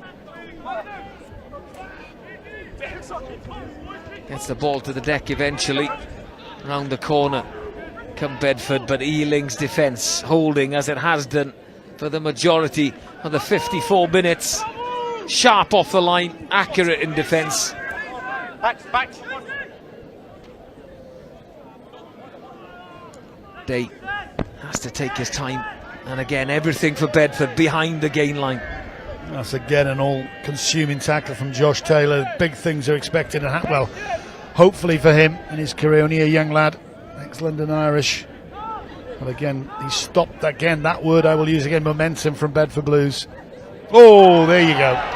That is the commentator's curse, stopping the momentum from Bedford. But Sean French finds a gap in that Ealing defence to cross for his 19th try of the season, his 15th in the championship. Some finish, ball back on the inside. Second try for Bedford. That's how you cut an angle, isn't it? Look at this there. You think nothing's happening, but again, he's waiting. He's out of picture. He's coming that quick. And that's what you do. You don't get too flat because, again, you've got no option for the ball carrier. You can't. If he passes to you, invariably it's going to be a forward pass.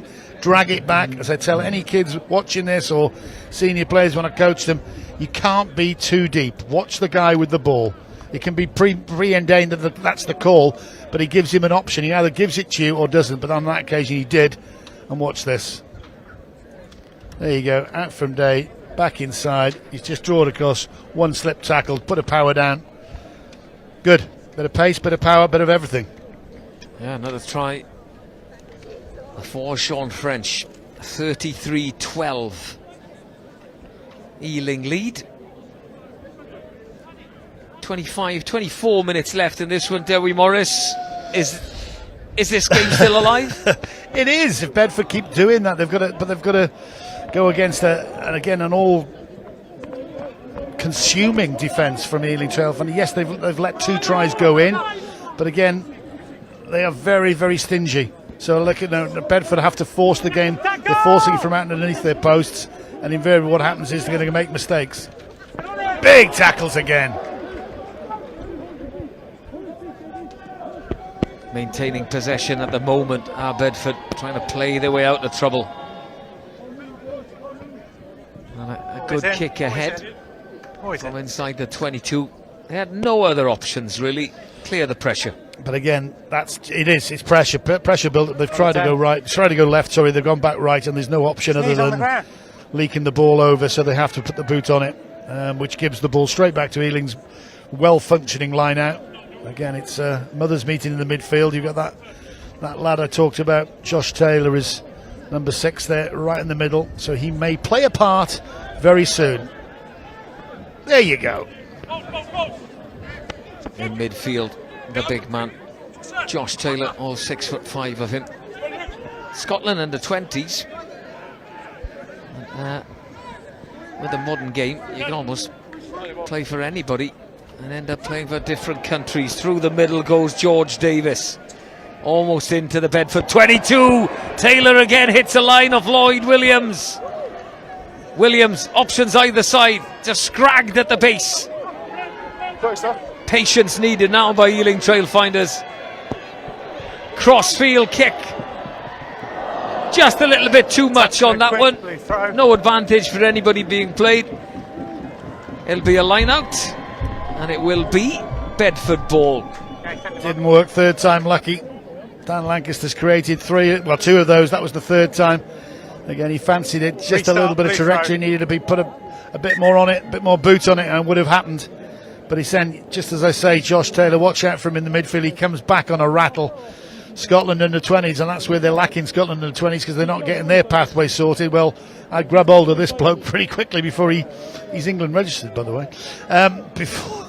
If you want someone, because again, I listen around, whatever, and his name keeps coming up. So, and then you've just seen how good he is. Very aggressive, and that's what you want from your 6, your blind side. I remember someone saying about Serge Betson. He said, well, he doesn't do much on the pitch, does he really? Because he doesn't.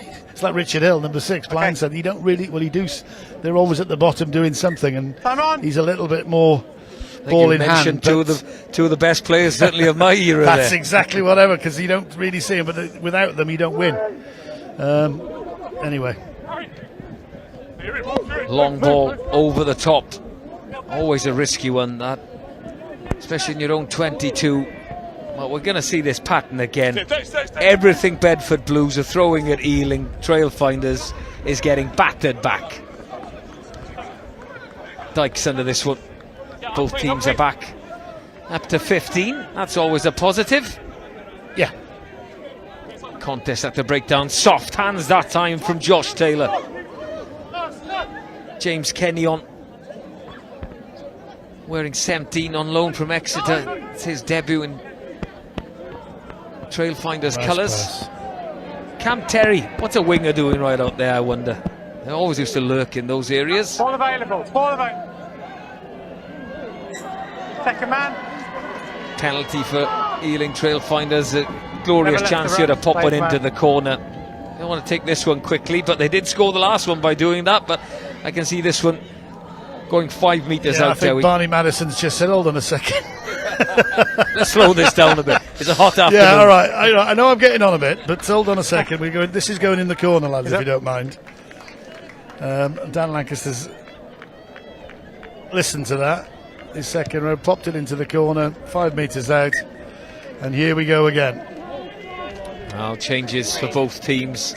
Jacob Fields, his final appearance, wearing 16 for Bedford. He's retiring, 118 appearances, 119 now, of course. And going on as well, number 21, James Lennon for Bedford.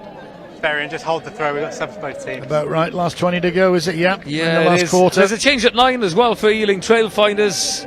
Lloyd Williams leaves. Jordan Burns. Okay. Time one on. Going into the Ealing Hall of Fame comes on wearing 21.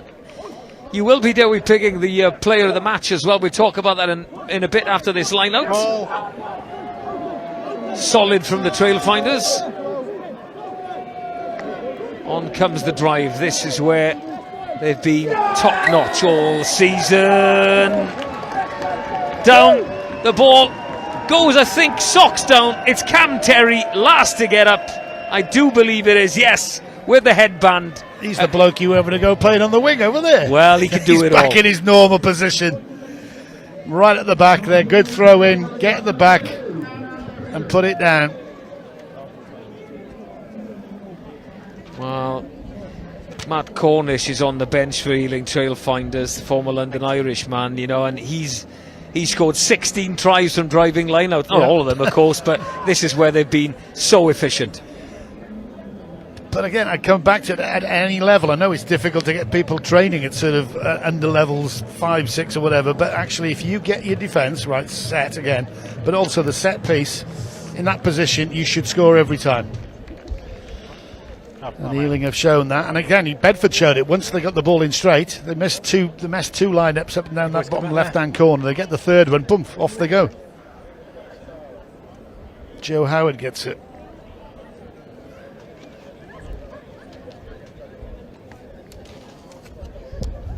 Conversion attempt is good, and all of a sudden Ealing Trailfinders are up to 40 points. They lead Bedford Blues by 40-12. Are we into the last quarter? Yes, we are. We see that drive again, so efficient. Again, it's all the lads in front. You said Barney Madison was making a little bit of joke, but actually probably, if not definitely, he's the main man that it's all going through. He's put the one pushing people out the way. He's the one pulling people up. The guy that scores, it's just on the end. He's got a serious job just to get it down, but there's a lot of grunt, a lot of power, a lot of training that goes into that.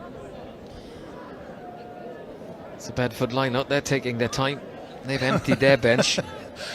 They want to get on the bus for the port and the cheese, but again, they've got a few tries in it, I'm sure, but equally Ealing will want 50. They want to go for that mark. They'll set themselves another target. Plenty of time to do that. Well, they try a little sneaky one at the front of that line-out, and it does work. Toby Thame in midfield. Again, good aggressive defence from Ealing Trailfinders. Jacob Fields with the carry. Pressure again. Advantage.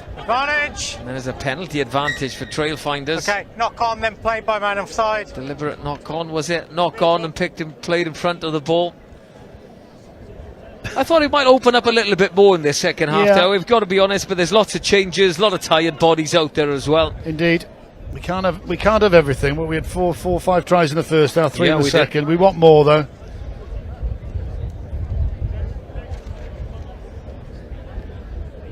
Lancaster just again going to the corner. Won't be too greedy. Split the 10 metre and the half and the 22, I'm sure. You don't want to park over there, do you? If you're going to park anywhere at Ealing, don't park at that corner. You don't park anywhere. The chauffeur parks your car. What are you on about? God alive. Matt Cornish is on, wearing 16. He's got 16 tries. Allo is on as well, Yeah, time off. wearing 4-3. 18. Good shift in the front row. A try as a reward for Cam Terry and George Davis as well. People that are going to be at Ealing Trailfinders for the future. Look, it's a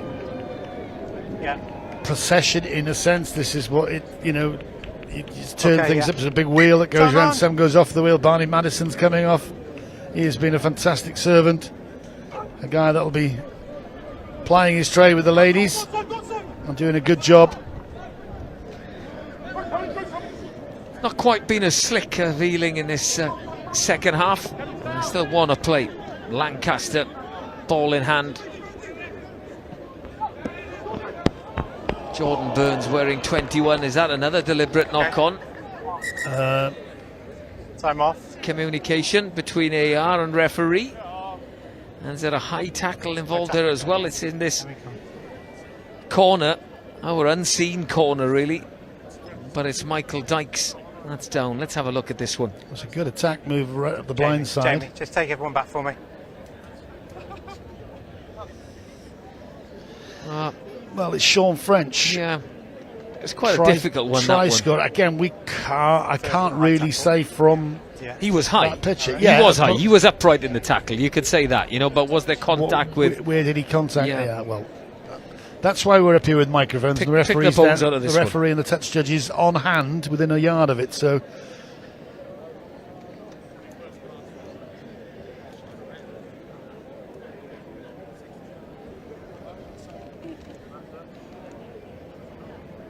Enjoying their afternoon in the sunshine at Ealing. In the high tempo, it's going to be a yellow card for. Harry Walbom, our referee, is having a chat with Jacob Fields there. He has to be captain now, and I think it's going to be a yellow card for Sean French. He's crossed for a try. It hasn't been a dirty game in any way whatsoever. That's Not 1, 2, 3, 4 yellow cards. There's a lot of pace in it. There's a lot of collision in it. Obviously, sometimes 15, I think, you can't always get it right. There's a HIA going out for, is it Dykes? Yeah, Michael. it is. So again, everything's clear. No, it's not dirty in the slightest. It's a contact sport. So these things are going to happen. The referee, I think, has dealt with it again. Pretty good. He can't do more than that. His tackle height was wrong. There you go. So you've got to hold your hand up, and sometimes it is. So. And that's Sean French leaving. Has he got enough tape on there? I think he has. Anything to avoid the burns. Yeah. Solid line out. Here comes the drive. That's one ceiling. They've just had one. Cam Terry's had one, but Matt Cornish wants one, I'm sure. Where's the ball? Still marching forward. Now it gets to the deck. Oh, no advantage. Good defence by the Bedford 8 there. Held that maul up, and it'll be their scrum. That's a little win for them, isn't it? They'll take that. They will take that, but again, the game's gone. From Blues' point of view, it's a little bit of pride in this, and actually he's just trying to keep Ealing from scoring 50. Billy 12 Trees, I believe, is plodding on. It's not bad to come on with 15 to go, is it? Yeah, well, this maybe shows you the strength in depth and the resources that Ealing Trailfinders have. And they Lloyd have Williams, over the years, yes. Billy 12 Trees. I'll try to say that one again. Billy 12 Trees. I was trail finding 12 Trees then. Billy 12 Trees, there we go, and Lloyd Williams. Real experience. Just put my teeth in. It's like Freddie Parrotface. I can't even. What was it? Freddie Parrotface? Something or other. Anyway. Back to the rugby. Back to the rugby. And he's off. Oh, no, he's not. Oh, he is. Venter with the carry. Bedford will keep playing, we know that. Trying to play under pressure. Jamie Jack, Jacob Fields and Heffernan combining, but they've turned it over. Trailfinders have it on the hunt for another score. Josh Taylor carries. Plenty of space out wide. Oh, beautiful hands. Reuben Bird Tulloch with that final ball.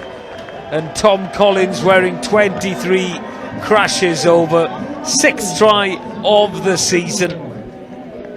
You make a mistake against these lads, especially in these in the mood they're in, and they are going to make you pay. Josh Taylor again, a tremendous big carry there, sets it up, he drags and suffocates and pulls in all the defence, and a lovely sleight of hand from 2-try Bertelek. Recipient Collins just going under, but again, good slick hands, 12 trees in the movement, but it really wasn't made by him, it was made by the mistake initially, and actually then the go forward that drags everybody in. They think the forwards are going to take it, couple of quick passes, and they score on the wide outside. So they closing in on the 50 mark, and again, it could be more. What player of the match then, Terry? I'm not asking you to name it now, but who's caught your eye this afternoon? I think Lloyd Williams has definitely, because again, orchestrating, but he can only go as good as your forwards. Look, I can't pick out one of the forwards so far too much, because again, I think the line-up pressure they've put on Bedford Blues has been good. The scrum power has been there. This Josh Taylor, I've got to mention him again. I think he's here now, so whoever wants him, Scotland, England, Wales? No, he's not Wales qualified. I say he can move to Llanelli for a couple of years. But again, there is something special. I listen to people who know the game, and he's got it. But again, I think at the moment, Ruben Bertelek, just again, the distribution, the comfort he's got there. Yes, he's had a bit of space in there. He's not frightened of carrying the ball. He's not frightened of scoring tries. So he's up there at the moment. And he's got, like I said, he's got 2 tries. He's got everything about him. Well, that's a 7th try that we're looking at again here now for Ealing Trailfinders. No successful conversion.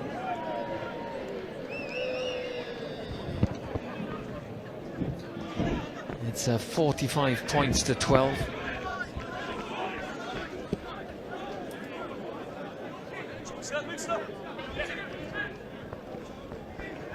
Trees. Ruben Bertelek out there again. On edge. That's gone forward. Bedford advantage.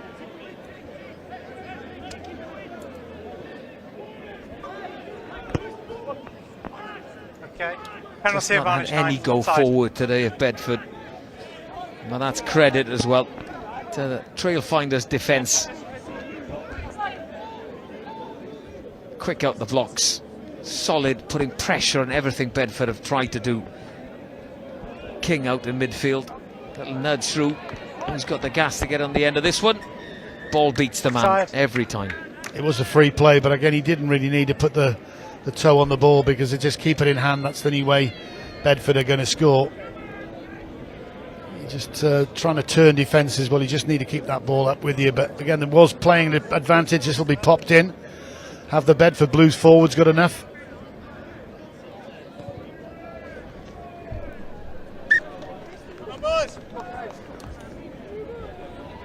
It'll be an Ealing line-out, I think. No, it's not. No, it was a penalty, of course, that one. They came back because of the kick.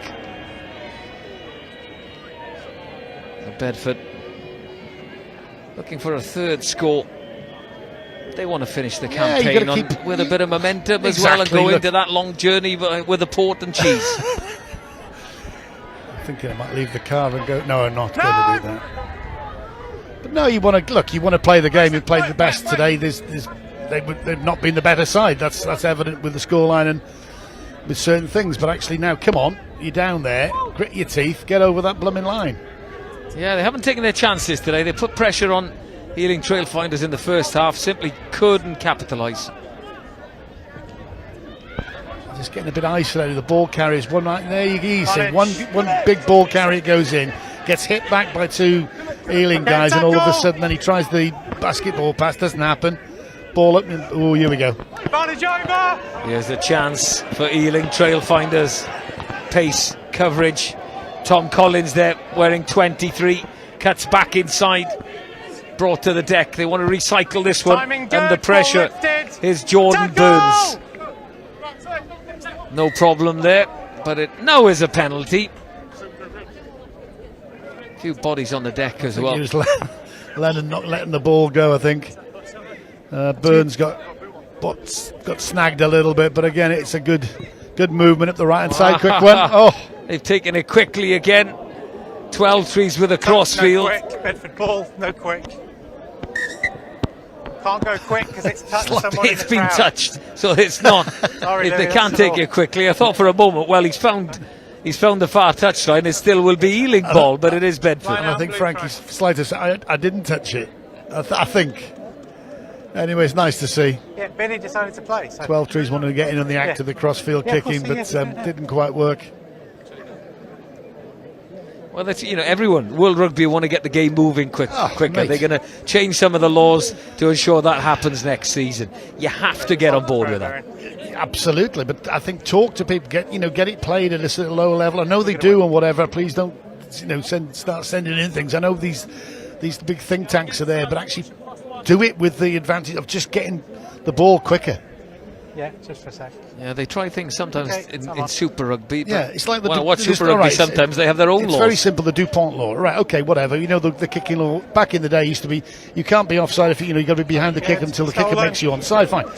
All of a sudden it's changed, and then it takes them half a season to sort it out. Here comes Matt Cornish on a charge. Runners coming round the corner, low ball. Lancaster does well to scoop that one up.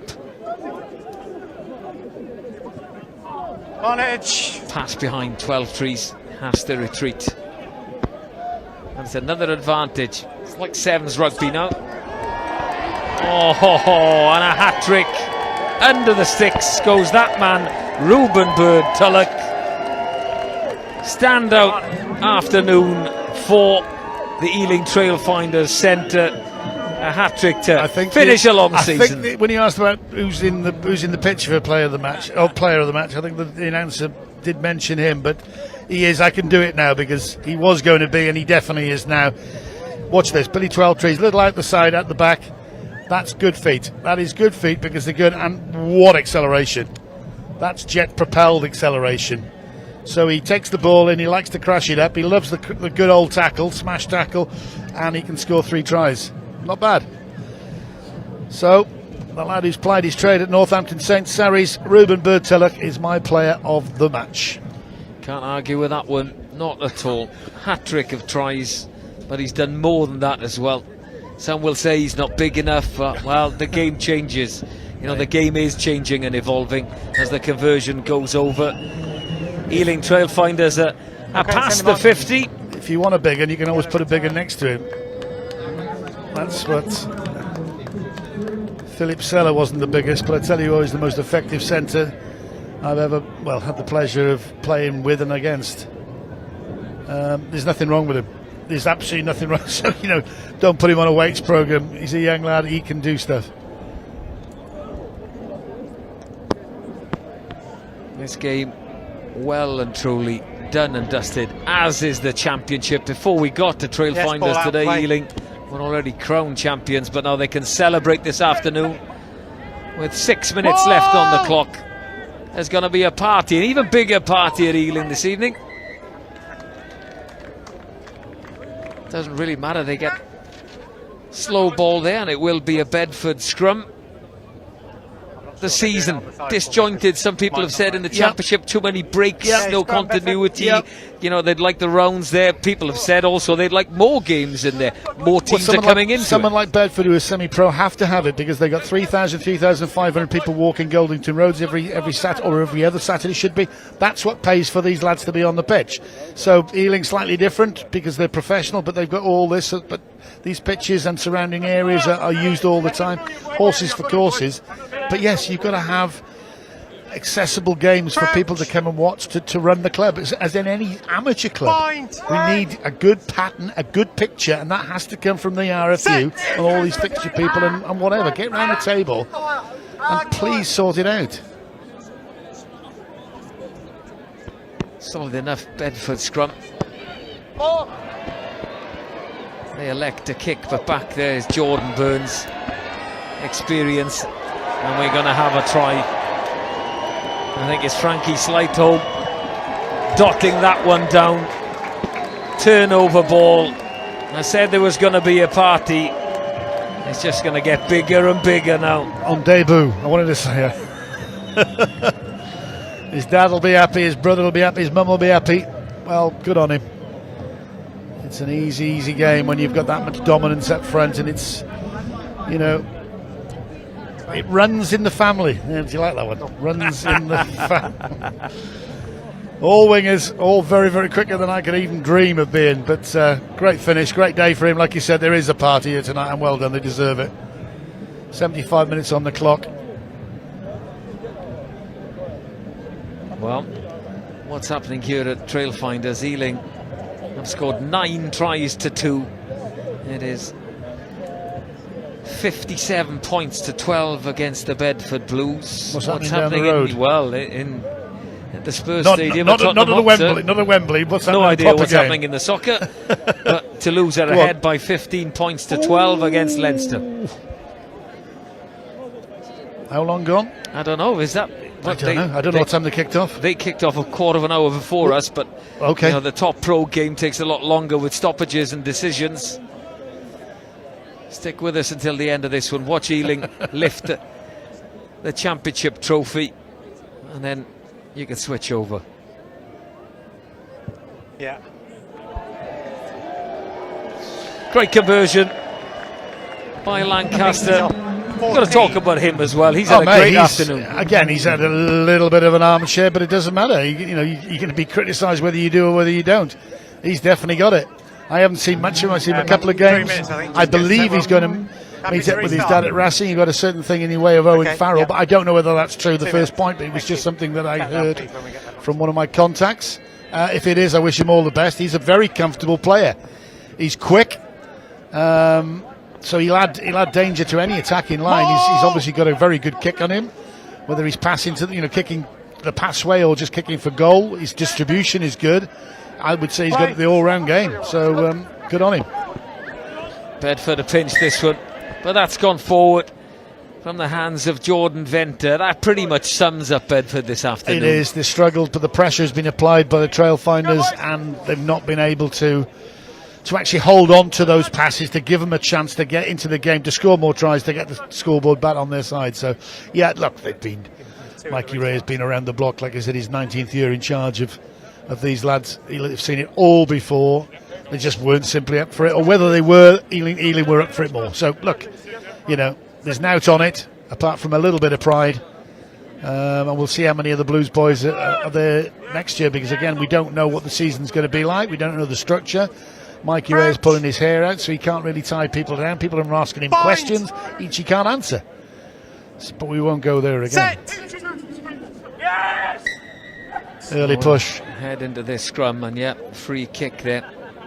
That's one thing I'm happy to see change next year. You can't opt for another scrum. That'll quicken the game up. Can Tom Collins get this one back? Or is he held up? Potentially stolen there by Bedford. Well, they've got it. They're going forward. They should get the put in. Yeah. They do. We've got a minute left on this one.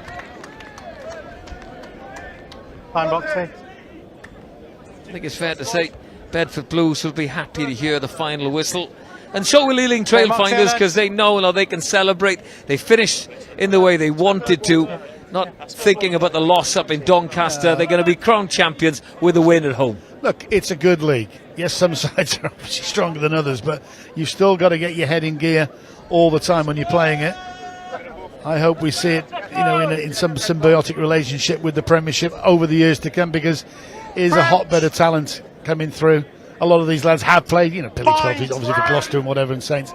So look, you don't need me to bang the drum. Ooh. Talk about Billy Twelvetrees. Jordan Venter just ran straight into him there, but that has gone to the deck. Full time as well. The referee, blow the whistle. Yeah, looks at his watch, blows the full-time whistle at Trailfinders. 9 tries to 2. Glorious afternoon, and it's going to be a glorious evening for Ealing to celebrate being crowned winners of the championship in England. Final score, Ealing Trailfinders 59, Bedford Blues 12. Okay. Oh, all right. Going to get these off. There's the player of the match, Ruben Bird Tulloch, hat-trick of tries, takes him up to 10 for the season.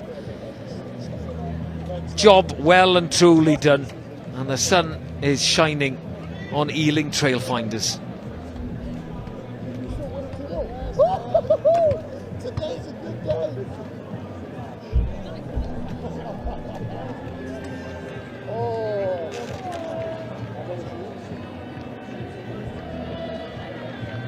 There we see one of the tries being scored. Reese is just popping down to get player of the match and probably have a word with Ben Ward. The crossfield kick's been used once or twice today. That was for Angus Kerhan's second try. Couldn't quite see it live because we've got cameras in the way, but again it was given by the touchers and obviously by the referee. And this was a lovely score from French. Unfortunately he got sin-binned after that, but again that's how to pick an angle very well. Back inside there, hold your depth every time. He bounces off a tackle, which you can when you're carrying a bit of weight about you and you put it in the right areas, but that was the only thing that Bedford had to offer really in that second half. Back to normal procedures and proceedings as Terry goes over at the back. Birdtelek celebrating, but it's one for the forwards, one for the piano shifters, and they certainly shifted that. A lot of work goes into that. It looks easy, but you talk to any forward, if you can stay awake long enough, they'll tell you it isn't. But again, that was one. That was Terry. This time it's Collins. Birdtelek scoring 2 tries, just passing that on to Collins, who come in as a substitute.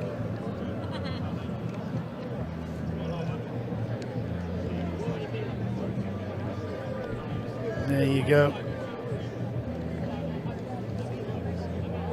Tom Collins scores it. The celebration start, and this is again his hat-trick. Billy Twelvetree's slight the ball. He's still got a lot to do, but my word, he makes it look so easy when you've got, well, jets for shoes. There's the little slip. There's the little dance round. But he is a second row. But all of a sudden, then, if you're not close to him, this is going to happen. So that's the hat-trick for Ruben Birdtelek, my player of the match. And not only that, his tackling and everything was just sensation, his orchestration. And this is the final one. Slytone, and it's not John Slytone, and it's not Ollie Slytone, it's Frankie Slytone. Yeah, there's another one, playing on the wing. I'll say he's probably faster than those other two put together, but we'll have to see about that. And the final score, 59 points to 12. As everybody's getting ready for the celebration.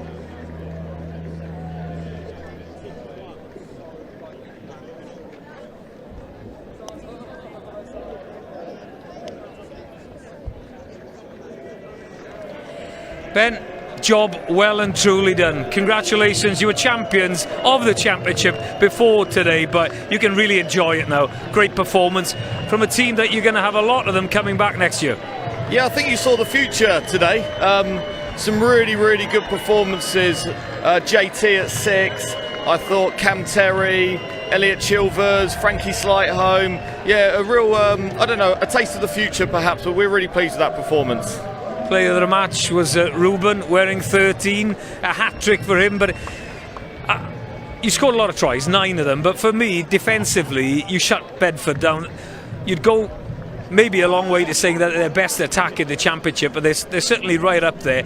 You nullified that completely today. Yeah, again, Barney Madison, Danny Cutmore in the second row. I thought our forward pack, the contacts that they were putting in, Jordan Holgate at 12, the contacts really, if you let Bedford play, you're in for a long, long day, and I thought we negated those contacts. And then in attack, I thought we won the contact, which allowed us to play on the front foot. So, as you said, Ruben outstanding again. He's been outstanding all season. Yeah, just an overall really good performance. And like I said, for us, it's sad to see a lot of players go. They've been a big part of what we've done here. But for us, today was a little taste of that future. What's the future going to look like then? Yeah, it's interesting for us. We're going to keep knocking on that door. We want to bang the doors down and play at that highest level possible. All we can keep doing is winning whichever competition we're in, enjoy what we do, and we'll certainly enjoy the celebrations tonight. That was my next question. It's going to be a big one?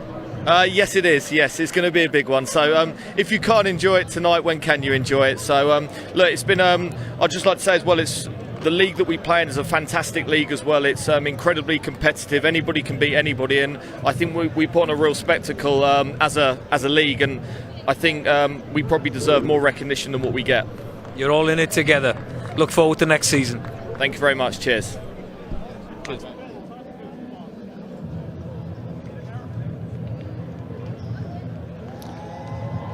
Fantastic words there from Ben Ward, the director of rugby. Just praising what it is to play in the championship. It's a hard competition with a lot of talent, and he has nurtured a lot of talent through his tenure at Vallis Way here, and there'll be more to come. And like he said, I totally agree. His vision, and he's the guy. Yes, he's all nice and smiles, but I can tell you there's a little bit of a tiger in him as well, talking to a few players. But again, it's party time. When he says there's going to be a quiet party, I can assure you it ain't going to be quiet. They may have a few quiet ones, and they're going to have a few loud ones. I've been here when they've won the Champo before, and they know how to celebrate, and well done to them. They deserve it. It's part and parcel of the rugby culture, and something that should never change. And everyone looks after each other. The fans are going to love it, and they deserve it. You know, this has been a hard victory for today. You know, it's 59 points to 12, but they've had to work at it. They haven't just turned up. This is a very good Bedford side, but you know, it wasn't to be today. And I think I've got Reese down there, and I think he's just about to have a word with Mikey Raya. So hopefully he'll be there. He's there. I can just see him, so I'll hand down to Reese.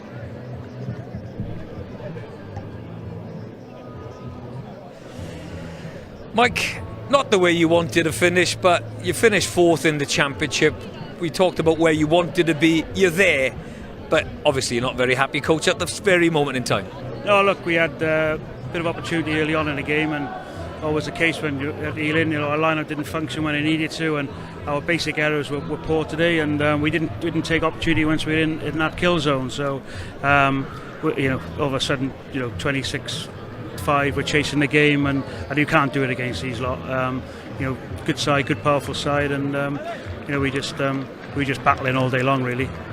You will battle on. You'll battle on to next year. We're not entirely sure what next year is going to look like. Is it difficult moving forward, getting the squad you want for next year ready? Yeah, it is. It's been a real struggle. You know, I think everyone thinks the market is flooded with players, but it's not quite the case. You obviously got to get the right ones, but you know, there's other attractions out there for these young men these days, and you know, whether it's travelling or you know, taking opportunity in the workplace, I think it's becoming a bit more attractive. And it's where we've got to be careful with this league. You know, it's not being attractive for players to come and play in it. But the positives on this year for you, you've played a lot of great rugby. Your wingers have been prolific in scoring. You talked about the 15-man game. You've showed maybe what rugby should look like. Well, yeah. Look, I mean, we struggle for a bit of power. So the way we got to set the side up is to play a bit of football and get everybody, you know, using their skills. Unfortunately, today, you know, they weren't good enough, and that happens against a top side like Ealing. Dewi Morris mentioned port and cheese in a Bedford tradition. Any of that happening later? No, not today. A couple of cold lagers, I think that'll be about it. Mike, always a pleasure. Cheers. Thank you.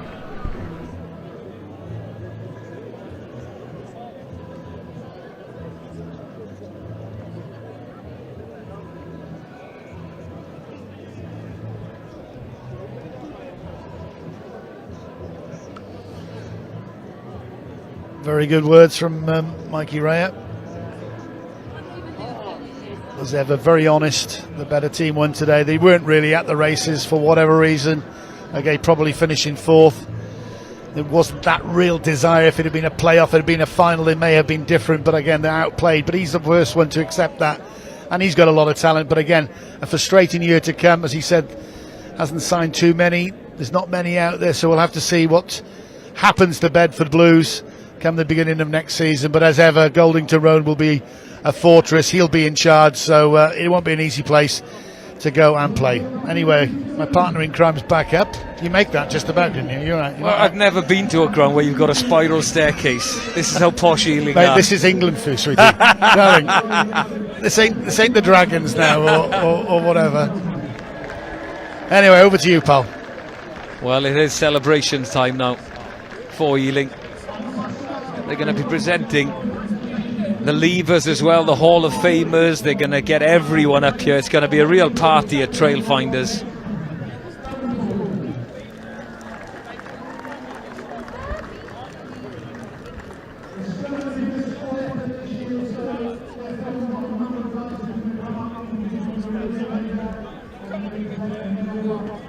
Trying to listen in to what's been said on the mic as well. So many people to thank. Oh, they are. They're going to get everybody up, the levers. They're all having their medals. Everyone in the championship t-shirts. This will give you an idea, Dewi, I guess, of the size of the Ealing Trailfinders squad. They do have a bigger budget. They have a bigger squad sometimes than Premiership. And look, I don't want to put figures out there. I remember Harvey Billion talking to me 2 years ago before they unfortunately went bump. The difference for him when they were really pushing the Trailfinders is that they can increase their squad from 43 to 30, from 32 to 43. It's just player power. And look, financially they've got it, but they can afford that because of this incredible outfit they've got down here. They rent all these fields out to everybody. Look, Mike Gooley is a fantastic servant of the club as well. Look, but as a business plan, they've got it right. So yes, they can afford it, and to succeed at the highest level, as you know, they have to have a squad. You have to. You can't. You know, this game is ferocious. You can't go from Wednesday to Saturday playing Wednesday. It doesn't allow you. You can hardly go from Saturday to Saturday because you can't really get any training in because your body takes so much pounding. So yes, you need to balance your squad. You need to actually think about it so well, but you need to have the right people who want to wear that right badge and play for that team. And when it comes down to it, it's finding those players. I mean, a lot of teams have got all the big. Do they really want to play? Do they want to be there? They'll take the money, but actually, will they give it all out? So, anyway, I could talk and talk. I'm sure as people are turning their televisions off now, but it's the truth. That's Jordan Burns coming up there. He's one of the levers going into the Hall of Fame as well, wearing 21. Got 4 good scrum halves here at Ealing as well. You know, someone like Dan Hiscox, I've seen from 17, 18-year-old come up. He's off the Cornish Pirates, apparently, I've heard. You know, so there's strength in depth, phenomenal. We could be here for an hour and a half. You know that, don't you? Yeah, how long's your drive home, David? I'll just get your chauffeur to move your car. Hold on a second. John, not there. Yeah. It's a long way, but I'm trying to get out before the FA Cup mad people get out. But I will wait. Here they come. All these guys that deserve. This is what it's about, isn't it? It's community. It's the guy. If you come here, you can become part of something special. There you go. Yeah. You've got Rob Breers, the RFU president there. Eddie Keel, the rep for Middlesex there as well, presenting all these medals. That's Mr. Lancaster, is it? Dan Lancaster? It certainly is. He's bigger than his dad, isn't he? Well, the rumour is that he'll get to see much more of his dad. It is a rumour. So if I've started something now, I apologise, Stuart. I do, and to the family. That's what someone told me. Allegedly, the great political word. Allegedly.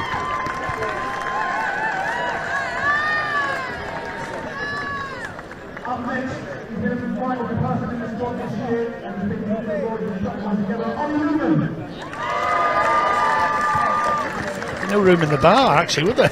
It's not the biggest bar in the world. Well, now is a great time to go for a pint. It is, because they're all outside. But listening to what Ben Ward was saying, they will keep knocking on that door. They want to go up. They have aspirations to get into the Premiership. Well, you want to test yourself at the highest level. Ben's not bloody stupid, and this club isn't stupid. Why do they want to? You know, some people say, well, you have to buy this ticket to come in the Premiership. Why would you spend 15 million, 20 million on a ticket to get in a league that's already lost 3 teams? I know everyone's talked about it, but so just keep banging. And this has to be a way of putting all this together. Yeah, the rugby model worldwide, globally has to change. Absolutely. You know, Toulouse are playing. I don't know if they've won or not in the Champions Cup final, but there was talk of Airbus leaving Toulouse, and Toulouse would go. Mate, there is a few teams in France that could go like the domino effect over this. I don't think that's the rosiest picture in the world. They run it brilliantly, the television and everything like that. Yeah, it's all good, but actually it could be a crumbling pack of cards as well. So we just have to wait. But just get together rather than force things and shout and say, right, you're doing that, or kept teams off for 8 years, no relegation, promotion for 8 years. That's the worst thing you can do, because as soon as you have no relegation, you have no fear, you have no competition. So that for half the season, the bottom teams are going to go. So what? So what? Well, it's extra time at Tottenham Hotspur. Is it? It is indeed. Oh my God. Go on. 22-15 at the moment. Toulouse lead, but they're in extra time. What a finale to the European competition. What a game we've had here today. What a finale for Ealing Trailfinders. 9 tries, 3 of them for player of the match, Ruben Bird-Tuller. And that man, Bialo going up. I think he's one of, big man. He's one of the crowd favourites. He is a big man. Been around the Premiership, Worcester Warriors, Wasps. He's been out in Racing as well, hasn't he? Yeah. He has. Not playing fly half, I can tell you that. Well, I've just mentioned his name. Dewi Morris picked him as player of the match. Ruben Bird-Tuller. He's got some experience at Saints and at Sarries as well. 10 tries this championship campaign. 3 of them today. He can celebrate. Some player, some performance. Absolutely. Yeah, there's a few bouquets can go in his way, but again, he's coming off the back of a platform. That's why we love the game of rugby union. There's 15 guys out there. There's another 8 on the bench that came on. Again, I'll say it, the game for every shape and size, and it's a beautiful game. And I think that's about it. So we're going to do with the other side, with the back end of the trophy. Yeah, I think we are. Well, you can see the size and everybody involved at Ealing Trailfinders there, and they've all added something to a successful campaign in the championship. The Ealing Trailfinders family can celebrate. They'll need a bigger lens. Barney Madison has the trophy in hand, I think. Oh, that's a nice touch. That's a nice touch. He's going to be lifting the championship trophy because the winners of the 2023-24 season are the Ealing Trailfinders. They are crowned victors of the championship. Well deserved. And what a way to finish today. A 59-12 victory against the Bedford Blues.